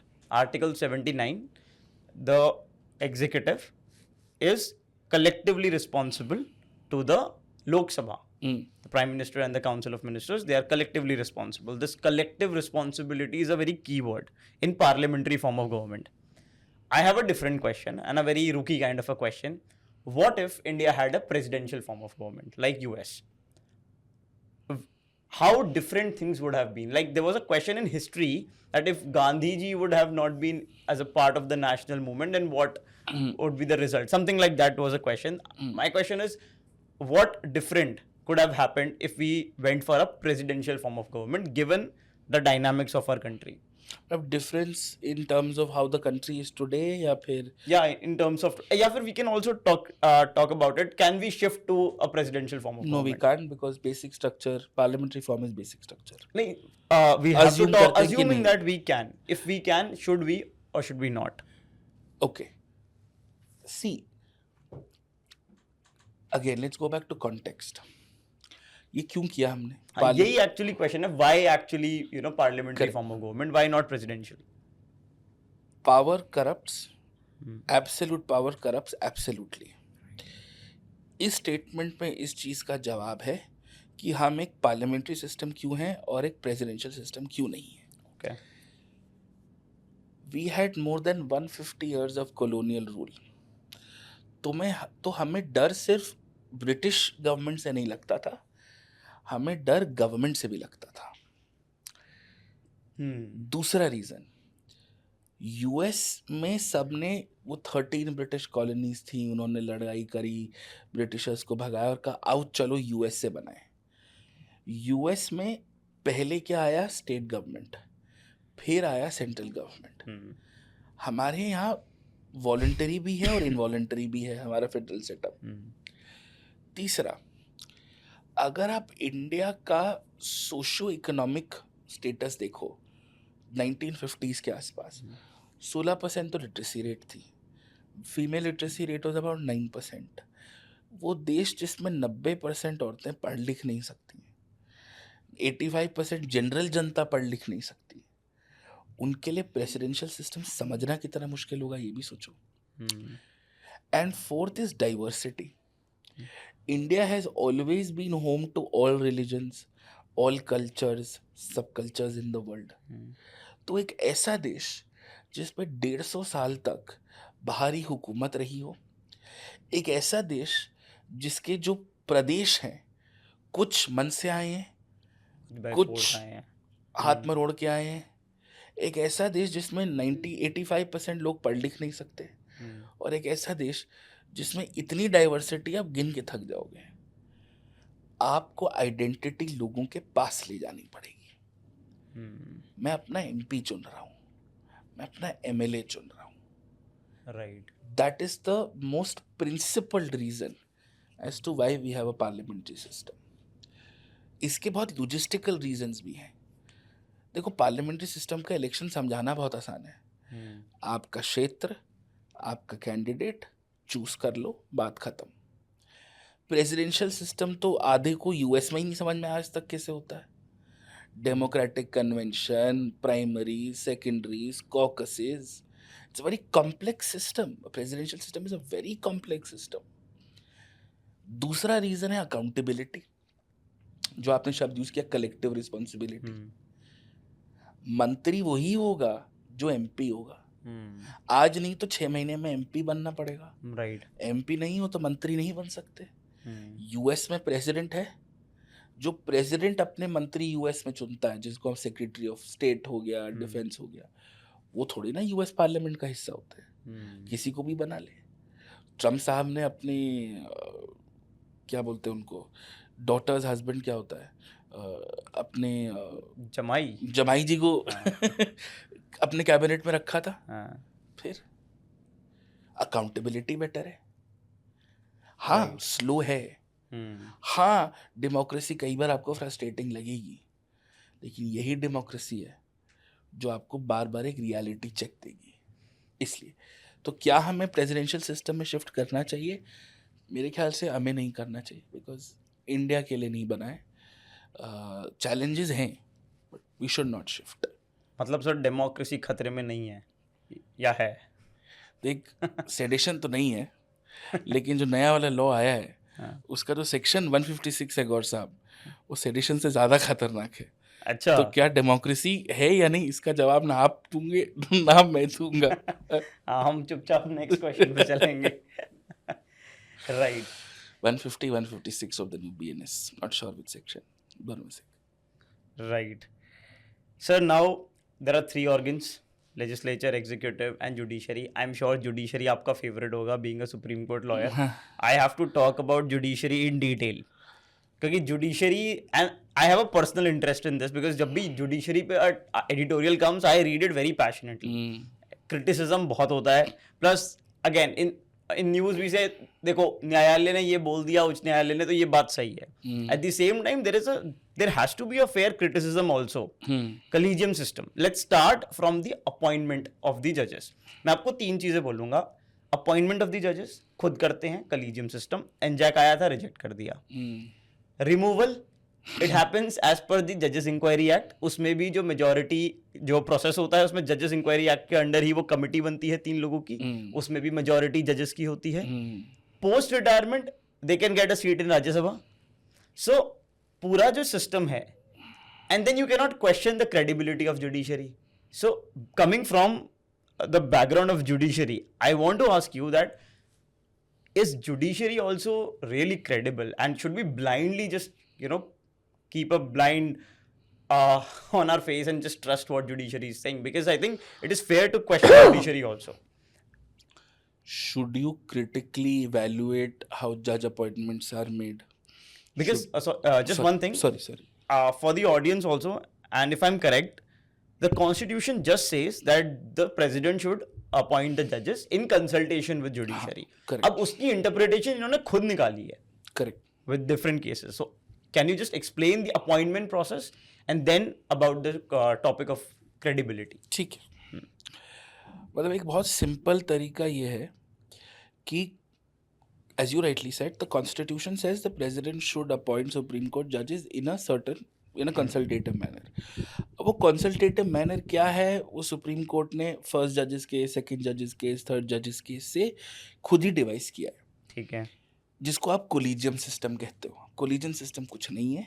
Collegium system का मतलब है कि जजेस आपस में बैठेंगे और आपस में बैठ के नाम डिसाइड करेंगे। बट कहानी एक्चुअली यहाँ ख़त्म नहीं होती है। Okay. There is something called a memorandum. Okay. एक सेपरेट मेमोरेंडम है सुप्रीम कोर्ट अपॉइंटमेंट्स का, एक सेपरेट मेमोरेंडम है हाई कोर्ट अपॉइंटमेंट्स का. कोलिजियम और ये पूरे अपॉइंटमेंट्स की जो टेक्निकल डिटेल्स हैं वो उस मेमोरेंडम में लिखी हुई है. वो किसने बनाया है? वो कोर्ट जुडिशरी ने बनाया तो है, वो भी उसमें, जुडिशरी ने ही बनाया ठीक है. है. और उसको एक लीगल सैंक्शन भी, एक लीगल स्टेटस भी है. आप लॉ मिनिस्ट्री की वेबसाइट पे जाएंगे और उसमें प्रॉपर पूरा मेमोरेंडम दिया हुआ है. Memorandum for appointment of supreme court जजेस, memorandum of appointment of high court जजेस. तो बहुत सारी टेक्निकलिटीज़ हैं. तो कोलिजियम नाम फाइनल करते हैं. मोटी मोटी बात यूपीएससी के बच्चों के लिए, कोलिजियम नाम फाइनल करते हैं. वो नाम गवर्नमेंट को भेजा जाता है, प्रेसिडेंट को भेजा जाता है. गवर्नमेंट चाहे तो वो नाम वापस भेज सकती है, हुआ बहुत बार है. और अगर वापस कोलिजियम वही नाम भेजे तो उनको मानना ही पड़ेगा. या फिर वो सस्पेंसिव वीटो. हाँ, मतलब ये बैठ ही लो तब तो वो अलग ही बात है. वो भी यूके की न्यूज़ ये में भी बहुत बार वो हुआ इशू है. बिल्कुल बिल्कुल बिल्कुल, बहुत बार हुआ है ये. तो सिस्टम ये है. हम्म. We are the only judiciary in the world who appoints itself. ठीक है. दुनिया में कोई और सुप्रीम कोर्ट ऐसी नहीं है जहाँ पे जजेस अपने आप को अपॉइंट करते हैं. ठीक है. अब क्या ये कोलिजियम सिस्टम फेयर है या नहीं, इसका जवाब है कि आप किन बेसिस पर सुप्रीम कोर्ट के जजेस अपॉइंट कर रहे हैं. क्या आपके पास कोई क्वालिटेटिव क्वांटिटेटिव क्राइटेरिया है कि आपका ट्रैक रिकॉर्ड कैसा रहा है एज अ जज, आपके कितने केसेस ओवरटर्न हुए हैं, आपके कितने केसेस अपील पे गए हैं, आप अप्रॉक्सीमेटली कितना टाइम लगाते हैं केस पे, आपका डिस्पोजल रेट क्या है, आपकी एजुकेशनल फिनेस क्या है. तो ये जो क्राइटेरिया, जब तक ये एक बहुत डिफाइंड फ्रेमवर्क नहीं बनेगा तब तक के लिए हमें इस पर हमेशा क्वेश्चन मार्क रहेंगे, क्योंकि ये बहुत ही ट्रांसलूसेंट प्रोसेस है. अब रिसेंटली सुप्रीम कोर्ट ने, बिकॉज इस पर काफ़ी इशू हुआ इंजैक के बाद, सुप्रीम कोर्ट ने जो कोलिजियम के मिनट्स हैं उनको पब्लिश करना शुरू कर दिया है. तो अब कहीं ना कहीं there is slightly better in terms of कौन क्या हो रहा है अपॉइंट. इसमें एक इशू फेवरेटिज्म नेपोटिज्म का भी आ जाता है कि मतलब जिसको आप आजकल मीडिया में बहुत देखते हैं कि जजेस के जो क्लोज नेट होते हैं वो आगे जाके बनते हैं. क्यों? क्योंकि आपके पास वो एक्सेस नहीं है, आपको पता नहीं वो फ्रेमवर्क क्या है. क्या पता वो फ्रेमवर्क बहुत जस्टिफाइड हो, क्या पता वो फ्रेमवर्क ना जस्टिफाइड हो. पर जब तक मेरे पास वो कैटेगोरिकल फ्रेमवर्क नहीं मिलेगा कि मैंने इस बेसिस पे ऐसे ऐसे किया है, तब तक इशू है. और ये एक्चुअली अपॉइंटमेंट का जो सिस्टम है, ये तो हो गया क्वांटिटेटिव फ्रेमवर्क. अब जैसे डाइवर्सिटी ऑफ जजेस, भाई 25 हाई कोर्ट है ना, राइट. सुप्रीम कोर्ट में 34 जजेस हैं including the supreme chief justice of India. क्या हर स्टेट हाई कोर्ट से जज आ रहा है? दूसरा, जो जजेस लोअर जुडिशरी से उठ के सुप्रीम कोर्ट में आते हैं उनको मैटर्स को देखने का तरीका, जो जजेस सीधा सुप्रीम कोर्ट में आते हैं, जो जजेस हाई कोर्ट से एलिवेट होके आते हैं, में बहुत अलग अलग फ़र्क होता है. उनको चीज़ें देखने का नज़रिया बहुत अलग होता है. सुप्रीम कोर्ट के जज बनने के लिए क्या कंडीशन होती है, एक बार आप बताएंगे? सुप्रीम कोर्ट के जज बनने के लिए या तो आप किसी हाई कोर्ट में 5 इयर्स तक जज रहे हों, रहे हों, या आप प्रैक्टिसिंग एडवोकेट रहे हों 10 इयर्स तक इन हाई कोर्ट या supreme court. Practising lawyer in the high court, not in the supreme court. तीसरा, आप प्रेसिडेंट के ओपिनियन में आप एक डिस्टिंग्विश्ड ज्यूरिस्ट हो. जस्टिस मतलब आपको लॉ का बहुत ज्ञान है. अच्छा. मतलब डीडी बासु वैसे. Okay. Like you are a distinguished jurist. तो अगर सर सुप्रीम कोर्ट का कलीजियम चाहे तो आपको जज बना सकता है? हाँ, लेकिन ना तो मैं डिस्टिंग्विश्ड हूँ ना मैं ज्यूरिस्ट हूँ. नहीं, बट आप जैसे प्रैक्टिसिंग लॉयर हो. बिल्कुल. वो कंडीशन तो आप फुलफिल कर रहे हो, तो यू कैन बिकम अ जज of the supreme court. 10 years. बिल्कुल राइट. अब सर इसमें ही वही रिमूवल भी खुद ही है, और उसके बाद पोस्ट रिटायरमेंट आज तक कोई सुप्रीम कोर्ट जज भी नहीं हुए हैं रिमूव, आज तक नहीं हुए. पर क्योंकि खुद के हाथ में है, वो मेरा क्वेश्चन है कि फिर ये जो प्रोसीजर है इस पे क्वेश्चन क्यों नहीं होता है? मतलब जो जजेस इंक्वायरी एक्ट है, which is one of the governing laws, जो पार्लियामेंट्री मेजोरिटी के पहले लगती है, जो कमेटी बनती है वो जनरली एक जुडिशियल कमेटी होती है. मतलब जजेस होते हैं उसमें. उस कमेटी का जो रिकमेंडेशन होता है वो बाइंडिंग नहीं होता है पार्लियामेंट पे. तो अगर वो कमेटी बोले भी कि हाँ ये जज साहब गिल्टी हैं, ये जज साहब गिल्टी नहीं है, पार्लियामेंट तब भी वोट Okay. कर सकती है. Okay. इशू वो नहीं है, इशू है हाउ कि ये इनिशिएट ही कितनी बार हुआ है, राइट? कितनी बार बात यहाँ तक पहुँची है कि आपने ये स्टेप उठा लिया है कि मैं किसी सुप्रीम कोर्ट या हाई कोर्ट जज, क्योंकि दोनों का रिमूवल प्रोसेस एग्जैक्टली सेम है. Till today, no Supreme Court judge Judge has has been ever removed. been impeached. Okay. Has never been removed. कभी आज तक नहीं हुआ. And what about the post-retirement? तो पोस्ट रिटायरमेंट टेक्निकली कॉन्स्टिट्यूशन में कोई limitation नहीं है. जैसे UPSC पे है, यूपीएससी पे है, पर टेक्निकली तो सीएजी पे भी है. right. लेकिन you would have heard of ex CAGs who become members of वो एक क्रिकेट रिफॉर्म्स कमेटी बनी थी, Okay. बैंकिंग ब्यूरो बना था, उसमें भी Okay. थे. अब जैसे now you know that supreme court, एक हमारे पुराने सुप्रीम कोर्ट जज हैं जो राज्यसभा में एमपी भी बने Right. हैं. बिल्कुल. कई बार होता है कि रिटायर्ड जजेस गवर्नर्स भी बनते हैं, होता है. मतलब क्या ये कॉन्स्टिट्यूशनल प्रोहिबिशन हो सकता है? बिल्कुल हो सकता है. आप रोक सकते हैं, Right. नहीं होता नहीं है. अब इसी पे सर बेसिक स्ट्रक्चर डॉक्ट्राइन पे आते हैं. बेसिक स्ट्रक्चर डॉक्ट्राइन का सिंपल मीनिंग सर आप अग्री करोगे ये है कि कॉन्स्टिट्यूशन के वो पार्ट्स जिनको पार्लियामेंट अमेंड नहीं कर सकती. प्रिंसिपल्स. Principles, right. वो प्रिंसिपल्स जिनको अमेंड नहीं कर सकती, और वो पार्ट्स जो फिर उस प्रिंसिपल्स पे बेस्ड हैं वो अमेंड नहीं हो सकते. और वो प्रिंसिपल्स कौन हैं, क्या हैं, वो सुप्रीम कोर्ट बताएगी. वो सुप्रीम कोर्ट बताएगी. कॉन्स्टिट्यूशन ने पार्लियामेंट को पावर दी अमेंड करने की. The amendment power, the power to amend the constitution is with the parliament, with the legislature, yes. Right.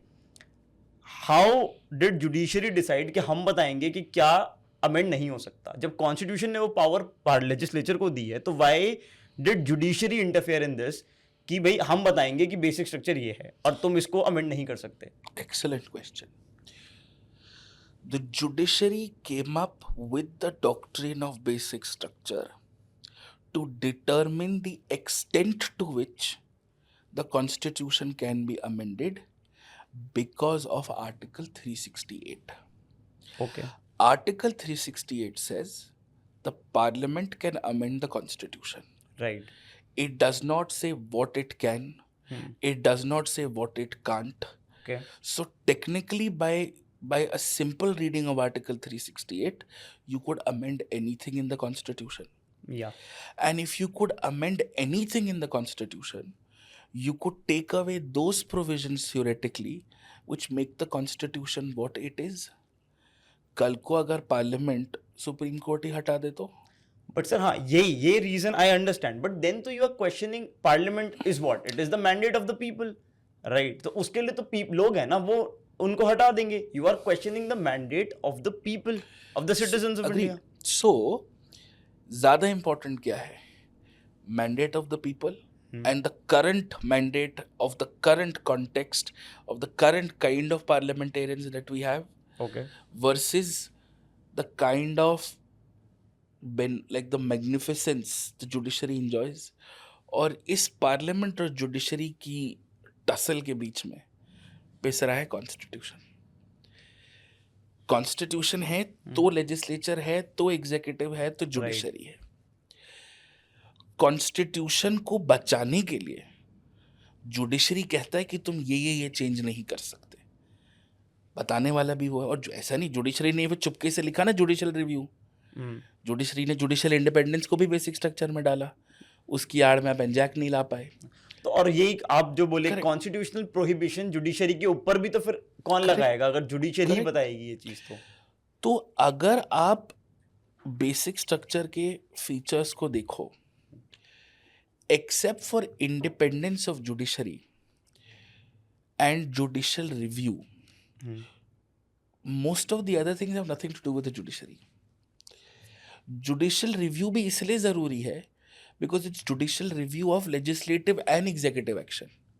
कौन करेगा? Because separation of powers भी तो है, checks and balances भी तो है. तो क्या basic structure doctrine has led to an era of slight judicial upper-handedness? Yes, it has. There is a power asymmetry. Of course. But ये power asymmetry क्यों है? क्यों judiciary is the night in shining armour? क्यों judiciary को हम देख के बोलते हैं कि बस अब हमारी नैया यही पार कराएंगे? Because the judiciary has filled the void of the legislature and the executive. यही हुआ ना. अगर पार्लियामेंट अपना काम ढंग से करता, अगर एग्जीक्यूटिव प्रॉम्प्ट होता, तो जुडिशरी को वो स्पेस ही नहीं मिलती कि राइट। हम बताएंगे क्या सही है, हम बताएंगे क्या गलत है। अब इसी में सर रिव्यू और एक्टिविज्म, जुडिशियल रिव्यू, और ये कब जुडिशियल एक्टिविज्म बन जाता है, इसके बारे में भी आप बता दीजिए। अगेन बहुत बेसिक, जुडिशियल रिव्यू किसका होता है? लॉ, करेक्ट, बस सिर्फ लॉ का ही होता है। Judicial review executive actions, executive action, और किस तरह का लॉ? ऑर्डिनरी लॉ या कॉन्स्टिट्यूशनल अमेंडमेंट? आपको आज की डेट में आप क्या क्या जुडिशली रिव्यू कर सकते हो? You can judicially review constitutional amendment, you can judicially review a parliamentary law और state law, you can judicially review an executive order, यही कर सकते हो। ठीक है, मैं कॉन्स्टिट्यूशनल अमेंडमेंट को जुडिशली कैसे रिव्यू कर रहा हूँ? बिकॉज आपको लग रहा है वो कॉन्स्टिट्यूशनल अमेंडमेंट या तो फंडामेंटल राइट्स को वायलेट कर रहा है या बेसिक स्ट्रक्चर को वायलेट कर रहा है। ठीक है। मैं एक ऑर्डिनरी कानून को जुडिशली रिव्यू क्यों कर रहा हूँ? क्योंकि वो फंडामेंटल राइट्स को वायलेट कर रहा है, या फिर वो बेसिक स्ट्रक्चर को वायलेट कर रहा है, या फिर वो कानून बनाने की ताकत ही नहीं। ओके। स्टेट ने बना दिया कानून सेंटर का, सेंटर ने बना दिया स्टेट का। आप एग्जीक्यूटिव ऑर्डर को भी इसी ग्राउंड्स पे कर रहे हो। जब तक ये कर रहे हो तब तक जुडिशियल रिव्यू है। जुडिशियल एक्टिविज्म कब आता है? इसके 3-4 कंडीशंस हैं। पहला कि आपका काम था क्या सही है और क्या गलत है ये बताना। ओके। आपका काम ये नहीं है कि क्या होना चाहिए। When the judiciary starts encroaching upon the domain of the legislature and the executive, कभी कभी ये नेसेसिटी भी होती है, जैसे विशाखा गाइडलाइंस। राइट। आपने जजमेंट पे पूरा का पूरा हैरेसमेंट Act लॉ बना। लिख दिया और हमको भी 20 साल लग गए एक पार्लियामेंट्री लॉ बनाने में, तो गलती हमारी है। पहली बात तो ये। दूसरा, आप इंटरप्रिटेशन कर रहे हो और वो बहुत ही क्रिएटिव इंटरप्रिटेशन है। जैसे आपने कहा कि भाई प्राइवेसी का मतलब, लिबर्टी का मतलब प्राइवेसी है। Okay. आपने इंटरप्रेट किया, ये आपका इनपुट है। कई बार जुडिशियल एक्टिविज्म ये भी हो सकता है कि जजेस अपने पर्सनल बायस, अपना पर्सनल ओपिनियन अगर किसी केस में ले आए। ओके। तो ये मतलब जुडिशियल रिव्यू और एक्टिविज्म में ये फर्क है। एक कि आप दूसरे का काम कर रहे हो, और दूसरा आप जुडिशरी की आड़ में कुछ और करने जा रहे हो बेसिकली। राइट। अब sir, independent judiciary is a very important element of federalism. For बिल्कुल। federalism, you need to have an independent judiciary. Now, for federalism, if we talk about federalism, there are two terms: competitive federalism and cooperative federalism. And I think in India, we are suffering from the issue of competitive federalism. And we don't have, like, we try to achieve, but we don't have the ideal concept of cooperative federalism. We often hear the news that fiscal asymmetry hai, that the center is not releasing funds. Recently, there is an issue about Tamil Nadu. They are arguing that because they don't want to implement certain principles and provisions of the national education policy, so the center is, because it is a centrally sponsored scheme, the center is not giving funds. Same issue with the Kerala government. They also accuse the central government that, you know, they are not giving us finances. Then there is an issue of central agencies, general consent. In the case of CBI, states are taking back the general consent from CBI, which allows CBI to conduct investigation. Center makes a law, state says we will not implement it, we will have our own law, right? In this context, what are the problems, core challenges of federalism in India, and how can we achieve cooperative federalism, if we just have to summarize this? Okay. See, the nature of federalism in India is like no other country in the world. Again, मतलब जैसे हम बोलते हैं कि हमारे जैसे जजेस appointments कहीं और नहीं है, हमारा जो फेडरल सेटअप है वो कैसे कहीं और नहीं है, which is why you would have heard of, you know, political scientists like K.C. Ware say that India is a quasi-federal state. हमारा एक we are a sui generis, like one of our own kind and all that. ठीक है. Federalism is nothing but the relationship between the centre and the states. Right. ये relationship जो है centre और the state का, जिसमें हमने cooperative और कंपेटिटिव की बात करी, इसमें एक एसिमेट्री है। वो एसिमेट्री एक हॉरिजॉन्टल एसिमेट्री है और एक वर्टिकल एसिमेट्री है। हॉरिजॉन्टल एसिमेट्री ये है कि सारे स्टेट्स बराबर नहीं है, राइट. वर्टिकल ये है कि सेंटर हर स्टेट को बराबर नहीं देखता, करेक्ट. अब ये मजबूरी भी है और ये ज़रूरत भी है. The way the centre would treat the north eastern part of the country versus the way the center would treat maybe a mainland state would be very different. Challenges are different, needs are different, requirements are different. So what are your key challenges in federalism today? Number one, आपका जो centre state division है वो clear नहीं हो पा रहा है कई बार. जैसे सीबीआई हो गया, नेशनल टेस्टिंग एजेंसी हो गया, एजुकेशन में हो गया, हेल्थ को लेके हो गया. मतलब सेंटर क्या कर रहा है, स्टेट्स क्या कर रहा है, उसमें जो एक क्लियर एक कह सकते हो एक क्लियर सिंक्रोनाइजेशन, एक क्लियर म्यूचुअल रिस्पेक्ट वो नहीं बैठ पा रही है. फेडरलिज्म है तो लेजिस्लेटिव, एडमिनिस्ट्रेटिव एंड फाइनेंशियल. तो लेजिस्लेटिवली, फाइनेंशियली और एडमिनिस्ट्रेटिवली वो क्लैरिटी ऑफ डोमेन नहीं है. ओके. दूसरा, कंसेंसस, डायलॉग बिल्डिंग. अगर आप एक दूसरे को शक की नज़र से ही देखोगे तो प्रॉब्लम है. तीसरा, आपको स्टेट्स को एम्पावर भी करना पड़ेगा, लेकिन आपको थोड़ा सा एक centre stronger than the states वाला सिस्टम भी रखना पड़ेगा. तो उसका बैलेंस मेंटेन करना. अब how do you become a cooperatively federal state? देखो, कंपटीशन भी ज़रूरी है, कोऑपरेशन भी ज़रूरी है, बट पॉजिटिव कंपटीशन ज़रूरी है. कि फॉर एग्जांपल जैसे आप NITI Aayog runs a couple of these indices, या जैसे एस्पिरेशनल डिस्ट्रिक्ट्स प्रोग्राम हो गया, या पंचायती राज हो गया, कि जो स्टेट 11th और 12th शेड्यूल्स के सब्जेक्ट्स सबसे ज़्यादा डिवॉल्व करेगा, मैं उसको स्कीम में एडिशनल फंड्स दूंगा, परफॉर्मेंस बेस्ड ग्रांट्स दूंगा. तो वो हेल्दी कंपटीशन है. कोऑपरेटिव ये है कि जो जीएसटी काउंसिल है, इतने कॉन्फ्लिक्ट्स होते हैं कि जो जीएसटी काउंसिल का जो कॉन्फ्लिक्ट रेसोल्यूशन प्रोसेस है उसको स्ट्रेंथन करो. सुप्रीम कोर्ट ने बोल भी दिया है कि जो जीएसटी काउंसिल के डिसीजंस हैं वो नेसेसरीली बाइंडिंग नहीं होंगे स्टेट्स पे. तो the solution to better centre state relations is actually a political problem. Never look for a legal solution to a political problem. वो कभी वर्क करेगा ही नहीं. सर, आपने बोला it's a political problem. Yes. So do you think the rise of regional parties that has kind of backfired in this particular area? Because regional parties, they then they push the regional agenda and it kind of hurts federalism, or is it the other way around? No, but the regional parties are also why you would truly know what the demands of the people are, right? True, but one of the negatives of it. हाँ. So regionalism is not necessarily a bad thing. I mean, regionalism in terms of discriminating on the basis of the region that you come from is a bad thing.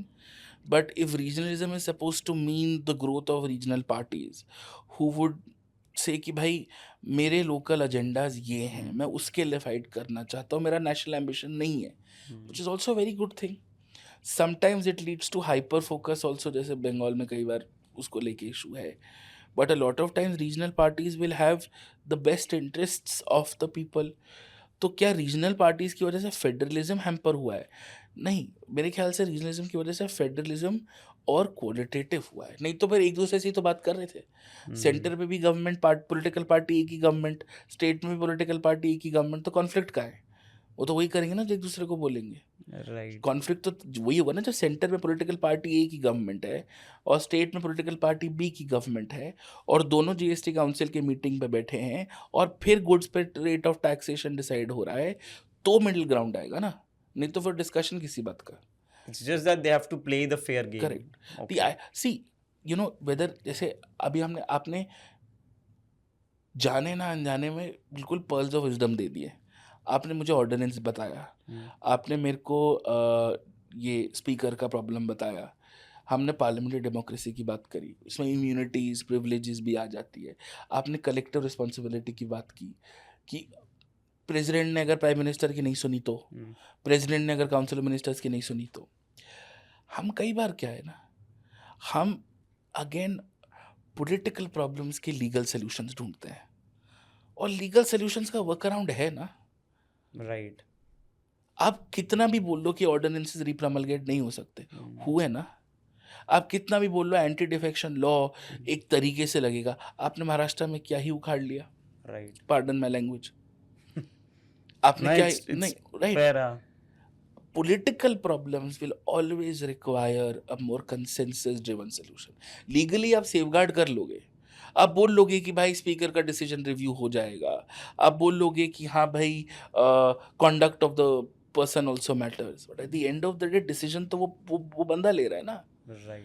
Ordinance कितनी बार रिप्रोमलगेट होगा, वो तो government ले रही है ना decision. आप कह रहे हो कि स्टेट इमरजेंसी का वायलेशन नहीं होना चाहिए, उसको ओवर यूज नहीं करना चाहिए. आप SR मोबाइल लिख लो, क्या SR SR was particularly related to state state emergency, emergency. Regulation of presidential rule, क्या उससे प्रेसिडेंशियल रूल सिग्निफिकेंटली कम हुआ?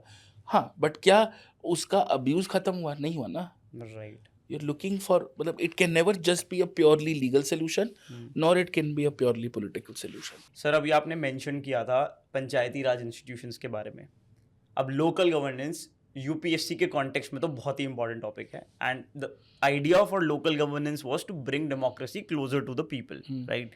But local governance in India suffers from a lot of challenges. Before we talk about the benefits, वो तो very common, it's very common that the idea is great, everybody knows about the benefits, but it suffers from genuine challenges, from resource crunch to funds. Then they don't have proper infrastructure. Every state has their own policy regarding local governance. Elections are not happening, and then the condition of the state election commission, everything is questionable. How, if you can summarize the major challenges of local governance in India, and how can we improve that situation? Because ultimately, if we have to strengthen democracy in India, we have to strengthen the local governance. So there are certain sets of challenges which are common to both urban and rural, Right. and then there are very distinct challenges, especially for the rural part of the country and for the urban part of the country. The best way to do this is look at the 4 Fs. Okay. Economic survey में 3 साल पहले आया था.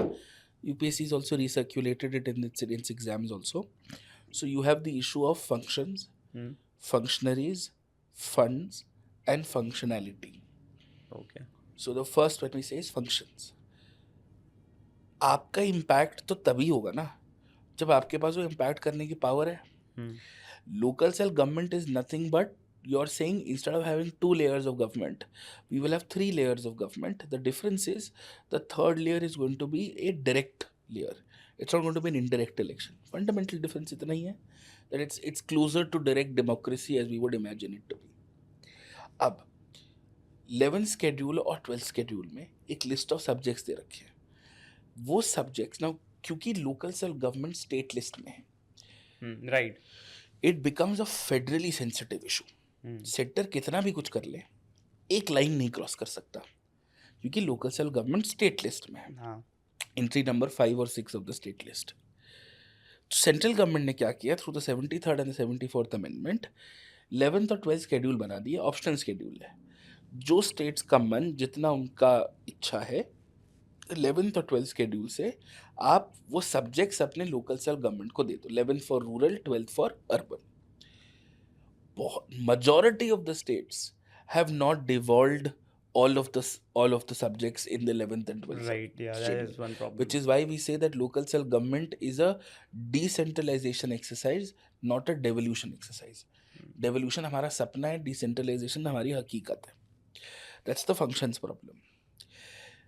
दूसरा, चलो आपको मैंने power दे दी, लेकिन उस पावर को इम्प्लीमेंट करने के लोग ही नहीं है.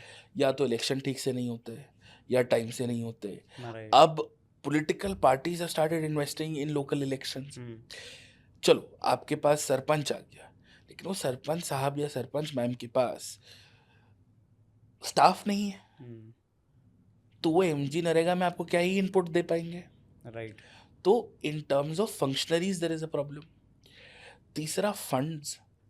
अब if you look at finance commission, मतलब लोकल सेल्फ गवर्नमेंट का फंडिंग एक बहुत ही मल्टी लेयर्ड कॉन्सेप्ट है. आपके पास फाइनेंस कमीशन से फंड्स आते हैं. राइट. आपके पास मतलब फाइनेंस कमीशन ऑफ इंडिया से फंड्स आते हैं. आपके पास स्टेट फाइनेंस कमीशन के रिकमेंडेशन से फंड्स आते हैं. आपके पास स्कीम से भी कुछ फंड्स आते हैं इधर उधर से, कुछ फंड्स टाइड होते हैं, कुछ अनटाइड होते हैं, और कुछ अपनी पावर्स होती कुछ हैं। अपनी पावर्स होते हैं। टाइड फंड्स ये हैं कि मैंने आपको 1 करोड़ दिया है सिर्फ एजुकेशन के लिए, आप एजुकेशन के लिए ही इस्तेमाल करेंगे। राइट। अनटाइड होता है कि मैंने आपको 1 करोड़ दिया, एजुकेशन में नहीं लग रहा, चलो हेल्थ में यूज़ कर लो। तो if you look at the recent finance commission recommendations, पैसा जा रहा है लेकिन वो यूटिलाइज नहीं हो पा रहा है। Then you also have an issue of functionality कि भाई आपका काम क्या है, आपकी रेलेवेंस क्या है, आप लोकल गवर्नेंस में क्या रोल प्ले कर रहे हो। अगर की decisions are taken by the administration तो ऑटोमेटिकली लोकल सेल्फ गवर्नमेंट का जो रेलेवेंस है वो कम होगा। इम्प्लीमेंटेशन है बस फिर करेक्ट। और इम्प्लीमेंटेशन में भी आपका क्या से है। तो इन टर्म उनको अपने होने की इज्जत देना, उनको अपने होने का एहसास दिलाना बहुत बड़ा इंपॉर्टेंट काम है। ये जेनेरिक प्रॉब्लम्स है। रूरल में more specifically there are awareness issues, literacy issues, the kind of powers that they have been given उसको पूरी तरह से यूटिलाइज नहीं करते। अर्बन में there is a participation issue, urban में you will see an intersection issue with state governments. फिर then you have a merger of rural and urban जिसमें वो डिस्ट्रिक्ट डेवलपमेंट एजेंसी आ जाती है।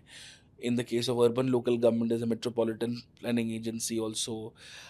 कई स्टेट्स क्या करते हैं, क्योंकि ये सब कुछ स्टेट्स पे बहुत डिपेंडेंट है, कई स्टेट्स क्या करते हैं कि लेवल्स में एमपीज भी होते हैं, एमएलएज भी होते हैं।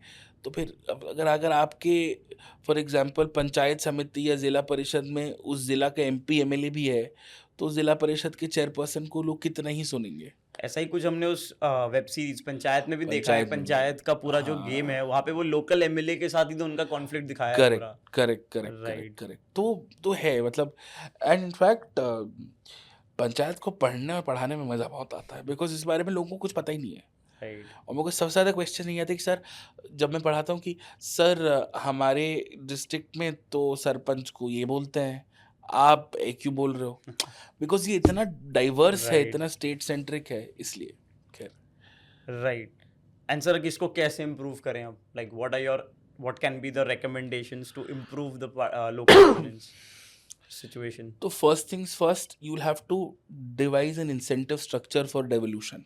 ओके। अगर आप अपने सारे सब्जेक्ट्स डिवॉल्व करेंगे तो आपको किसी न किसी तरीके से सेंटर और स्टेट दोनों आपको इंसेंटिवाइज करेगी। दूसरा, स्टेट गवर्नमेंट को भी कॉन्फिडेंस में लेना पड़ेगा। स्टेट गवर्नमेंट बोलेगी कि अगर मेरा पंचायती राज स्ट्रांग है तो मेरे से कौन बात करेगा। नहीं तो क्या होता है कि अब सीधा सेंटर लोकल गवर्नमेंट को बोलता है कि भाई हम आपसे डील कर लेते हैं। तीसरा, जो आपके पंचायत रिप्रेजेंटेटिव्स हैं, पंचायत ऑफिसर्स हैं, उनकी स्पेसिफिक ट्रेनिंग होनी चाहिए। मैं ये नहीं कह रहा हूँ कि एजुकेशनली क्वालिफाइड हो, बट ट्रेनिंग तो हो। जब आपके सरपंच, चाहे वो मेन हो या वीमेन हो, अगर वो पढ़े लिखे हों या एटलीस्ट ट्रेंड हो, तो ही तो वो सवाल सही पूछेंगे, तो ही तो वो बोलेंगे कि भाई ये सही हो रहा है, ये गलत हो रहा है। Financial allocation must always be monitored. पैसा जा रहा है, ऐसा नहीं है। If you look eight 4.5 lakh crore के ऊपर है in terms of the amount of money that goes, finance commission के रिपोर्ट्स को हिसाब से, I think the latest report says that. तो पैसा की प्रॉब्लम नहीं है, accountability of the money is an issue. Leakages are correct they are correct reality. Correct. And मतलब आपको कहीं ना कहीं लोकल सेल्फ गवर्नमेंट को पार्टिसिपेटिव गवर्नेंस का टूल बनाना पड़ेगा। आप एमजी नरेगा में local self government Panchayati Raj से पूछो कि भाई आपको क्या चाहिए। उनको बताओ मत कि हम कुआं बनाएंगे, उनसे पूछो क्या आपको कुआं चाहिए कि नाला चाहिए। भाई हमको तो नाला चाहिए, तो बना ले नाला। तो that's the basic idea. Right. Right, so local governance extremely important to strengthen democracy in India. But in the last section of this podcast, let's talk about the festival of democracy, and that is the elections. And our country is always in the election mode. For that, we have the one nation, one election. Now, when we talk about election, I'll summarize it for you that these are the dimensions I want to talk about. There's an election. There is an election commission of India, which is a constitutional body. The role of the election commission and the controversy related to the election commission, that is it like a toothless body? Does it really have that power, given that from where the appointment is happening? That will they actually go against the government, or they will favor the ruling government during the elections. So the role of Election Commission of India, that's the one dimension. Then the elections, you have the Election Commission of India, then the people, the citizens, who are the voters, their behavior, the voter turnout, people don't come out for elections, then on what basis are they voting, what are their demands. So the voter is the second dimension, and the people who are contesting the election, right? The criminalization, that is one issue, the criminalization of politics, it is related to the people who are participating in the elections, who are fighting the elections. So these are the three major dimensions around which the election is conducted. And then once the election is done, the people have given their mandate, then defections, which make kind of, they make the fun of election. So this is the entire circus which goes around. So I want you to talk about this entire process covering each of this dimension, and what you have to say on each of these dimensions. I hope I have like clearly communicated that how I am looking at it, and if there is any other dimension, you can talk about that as well. So, when you look at elections, you first start with, is there a fundamental issue with the system of elections? Okay. जो first past the post system है, कहानी यहीं से शुरू होती है. आपके जो पार्लियामेंट्री इलेक्शंस है वो first past the post system है कि आपको दूसरे से ज़्यादा वोट मिलने चाहिए, सबसे ज़्यादा वोट नहीं. अगर 10 लोगों ने वोट करा है तो जिसको भी सबसे ज़्यादा वोट मिले वो जीतेगा. ये नहीं कि जिसको 6 वोट मिले 10 में से वो जीतेगा, बाकी उसे ज़्यादा मिलना चाहिए. अब फॉर एग्जाम्पल लेटर से 10 वोट मिले और लेटर से 4 लोग हैं, तो एक को 4 वोट मिला, एक को 3 मिला, एक को 2 मिला और एक को 1 मिला. जिसको 4 वोट मिला वो जीत गया, लेकिन उसको 6 वोट भी तो नहीं मिला है. Right. तो 60% people don't want that person to win. Yet he is elected. So that is your first stepping stone problem. अब इसकी वजह से क्या होता है कि आप देखोगे कि आपकी जो 273 मैजिक नंबर है लोकसभा में वो क्रॉस तो हो रहा है, लेकिन आपका वोटिंग शेयर 30% नहीं है. ये मेजर पॉलिटिकल पार्टीज के साथ हुआ है, ये कांग्रेस के साथ भी हुआ है, ये बीजेपी के साथ भी हुआ है, ये स्टेट्स में स्टेट पार्टीज के साथ भी हुआ है जो अपने स्टेट्स में क्लियर मैंडेट से जीत के आए हैं. किसी को भी 40% के ऊपर वोट शेयर नहीं मिलता है. मतलब मेजॉरिटी मिल गई लेकिन वोट शेयर नहीं मिला. अब इसका कई बार सोल्यूशन ये निकला है कि जो टॉप 2 कंटेंडर्स हैं उनमें री इलेक्शन करा लो. प्रॉब्लम ये है कि हमारा इलेक्शन, एक तो because we are the largest democracy in the world, our elections are also the largest elections in the world, and therefore the expenditure on election is also one of the largest in the world. तो सब कुछ largest चक्कर चल रहा है. तो उसकी वजह से क्या हो रहा है कि any furtherance of that step is a problem. फिर आपने कहा कि भाई मेरे पास नोटा होना चाहिए, कि मेरे को कोई भी पसंद नहीं आया तो मेरे को नहीं खेलना, कट्टी बटन है वो. लेकिन वो कट्टी बटन से कुछ हुआ थोड़ी ना. राइट. क्यों, कोई अपने आप पे तो कोई वोट कर ही रही है ना कि वोट खराब ही हो रहा है उसका एक तरीके से. करेक्ट. तो उस नोटा को थोड़ी और वैल्यू मिल जाए कि भाई एक significant number of NOTA votes हैं तो अब री इलेक्शन करा लो.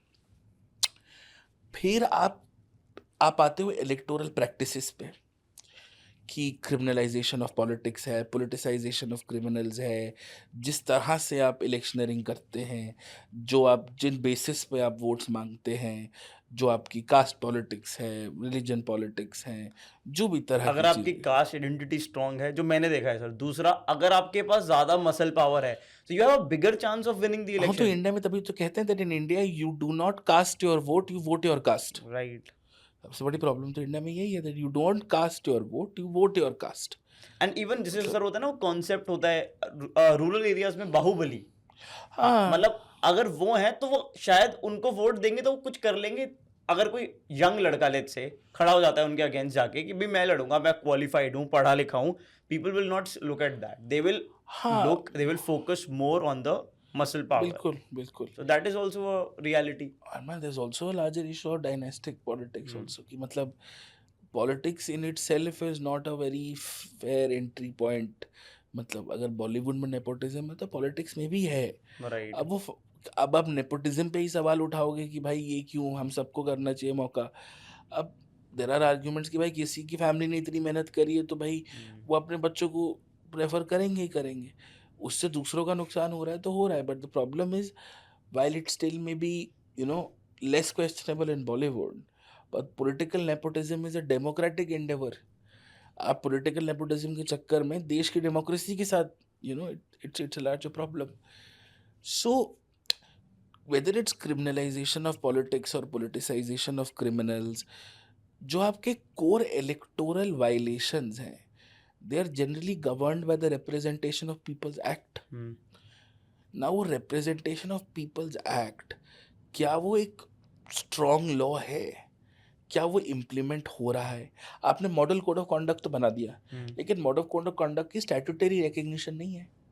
तो ECI can not enforce MCC to put somebody in jail. MCC does not have the recognition of a statute. So therefore that's a larger issue. कितनी बार बोला गया है. फिर आप कंडक्ट ऑफ इलेक्शंस में आ जाते हो कि भाई खर्चे इतने हैं, एडमिनिस्ट्रेटिवली बिकम वेरी इनकन्वीनियंट. आप सोचो जब इलेक्शन होता है तो कम से कम 1.5 महीना 2 महीना वो डिस्ट्रिक्ट में और कोई काम थोड़ी होता है. अब अगर आप 2 महीना नेशनल इलेक्शन करा रहे हो, 2 महीना स्टेट इलेक्शन करा रहे हो, फिर आपके लोकल में वो पंचायत इलेक्शंस भी हैं, म्यूनिसिपैलिटी इलेक्शंस भी हैं, यूनियन इलेक्शंस भी हैं, तो एडमिनिस्ट्रेशन बैठ के इलेक्शन कराएगा या गवर्नेंस करेगा? तो आप साइमल्टेनियस इलेक्शंस की बात करते हो, which is one nation one election. Then you also have the larger issue of भाई पॉलिटिकल पार्टीज. मतलब इलेक्शन तो पॉलिटिकल पार्टीज लड़ रही हैं, तो जो एक इंडिविजुअल है जो पॉलिटिकल पार्टी से नहीं आता, जिसकी आप बात करो, उसका क्या हो रहा है? एंड दूसरा, पॉलिटिकल पार्टीज के अंदर आप कैंडिडेट को टिकट कैसे दे रहे हो, किस बेसिस पर दे रहे हो? Intra party democracy is a major issue, intra party, right. फिर आप अगर टेक्निकल इश्यूज में जाओगे तो इलेक्टोरल रोल्स कॉमन होने चाहिए, नेशनल एंड स्टेट. तो कहीं ना कहीं there is of course a larger issue that we are trying to solve. अब इसके सोल्यूशन जैसे इलेक्टोरल बॉन्ड्स आया, but electoral bonds had an opacity problem, had a transparency problem, had a privacy problem. Then you have issues of, फिर आपने कहा कि नहीं, lily Thomas का जजमेंट आया कि क्रिमिनलाइजेशन अगर है, सेंटेंसिंग हो रखी है बियॉन्ड 3 years, तो हम बैन कर देंगे आपको. In fact politicians are also banned for 6 years if they're convicted under the Protection of Civil Rights Act for untouchability provisions. तो है, the problem with elections is an unaware voter, an opaque political party, and an underwhelming commission. These are your 3 like totalitarian issues. Right, sir. So the last question, that if you are given the power to amend any provision of the constitution which according to you is not meeting the needs of the present day India, what change will you bring in the constitution? Like a provision of the constitution that is no longer needed. You can delete or add something. You can do anything with the constitution if you are given that authority. I think in a globalized world, we must seriously consider the idea of a double citizenship. All the leading developed countries in the world have it. And if you could have double citizenship with conditions कि हम जैसे neighboring countries जिनके साथ conflict है उनको नहीं देंगे. But in a globalized world, to engage more trade, diplomacy, reach out to diaspora more, to constitutionally allow, because constitution does not allow for double citizenship. So you want a double citizenship? Yes, of course. Sir, I have if I am given that authority, I would want to add a constitutional body for environment. That's the need of the hour according to me, and that is, I think that is also a recommendation that we should have an environmental body for all the environment related issue, and it should be given constitutional powers. Then only we can actually set an example in front of the world also, because that's a beautiful answer. Yeah, we want to assume next time मैं यही बोलूँगा और ये बहुत सही answer है. Constitutional, a National Commission for Environmental Protection, NCEPA. सही है. अभी मैं फोन करता हूँ. Hello. Good, very good. Right. Makes sense. So, sir, this was really an amazing and insightful conversation. I am 100% sure that if somebody listens to this entire conversation, they are ready to face the mains examination. They can really, not just that this conversation will suffice, but it's a great value addition. A quick revision plus getting a bird's eye view of all the issues at one place. And that is exactly what the purpose of these conversations are. Thank you so much, sir, for giving your time And yeah, it was an amazing conversation. Thank you so much. Always a pleasure. Thank you for asking the right questions. And an answer can only be as good as the question. Thank you for your time. Thank you so much, sir.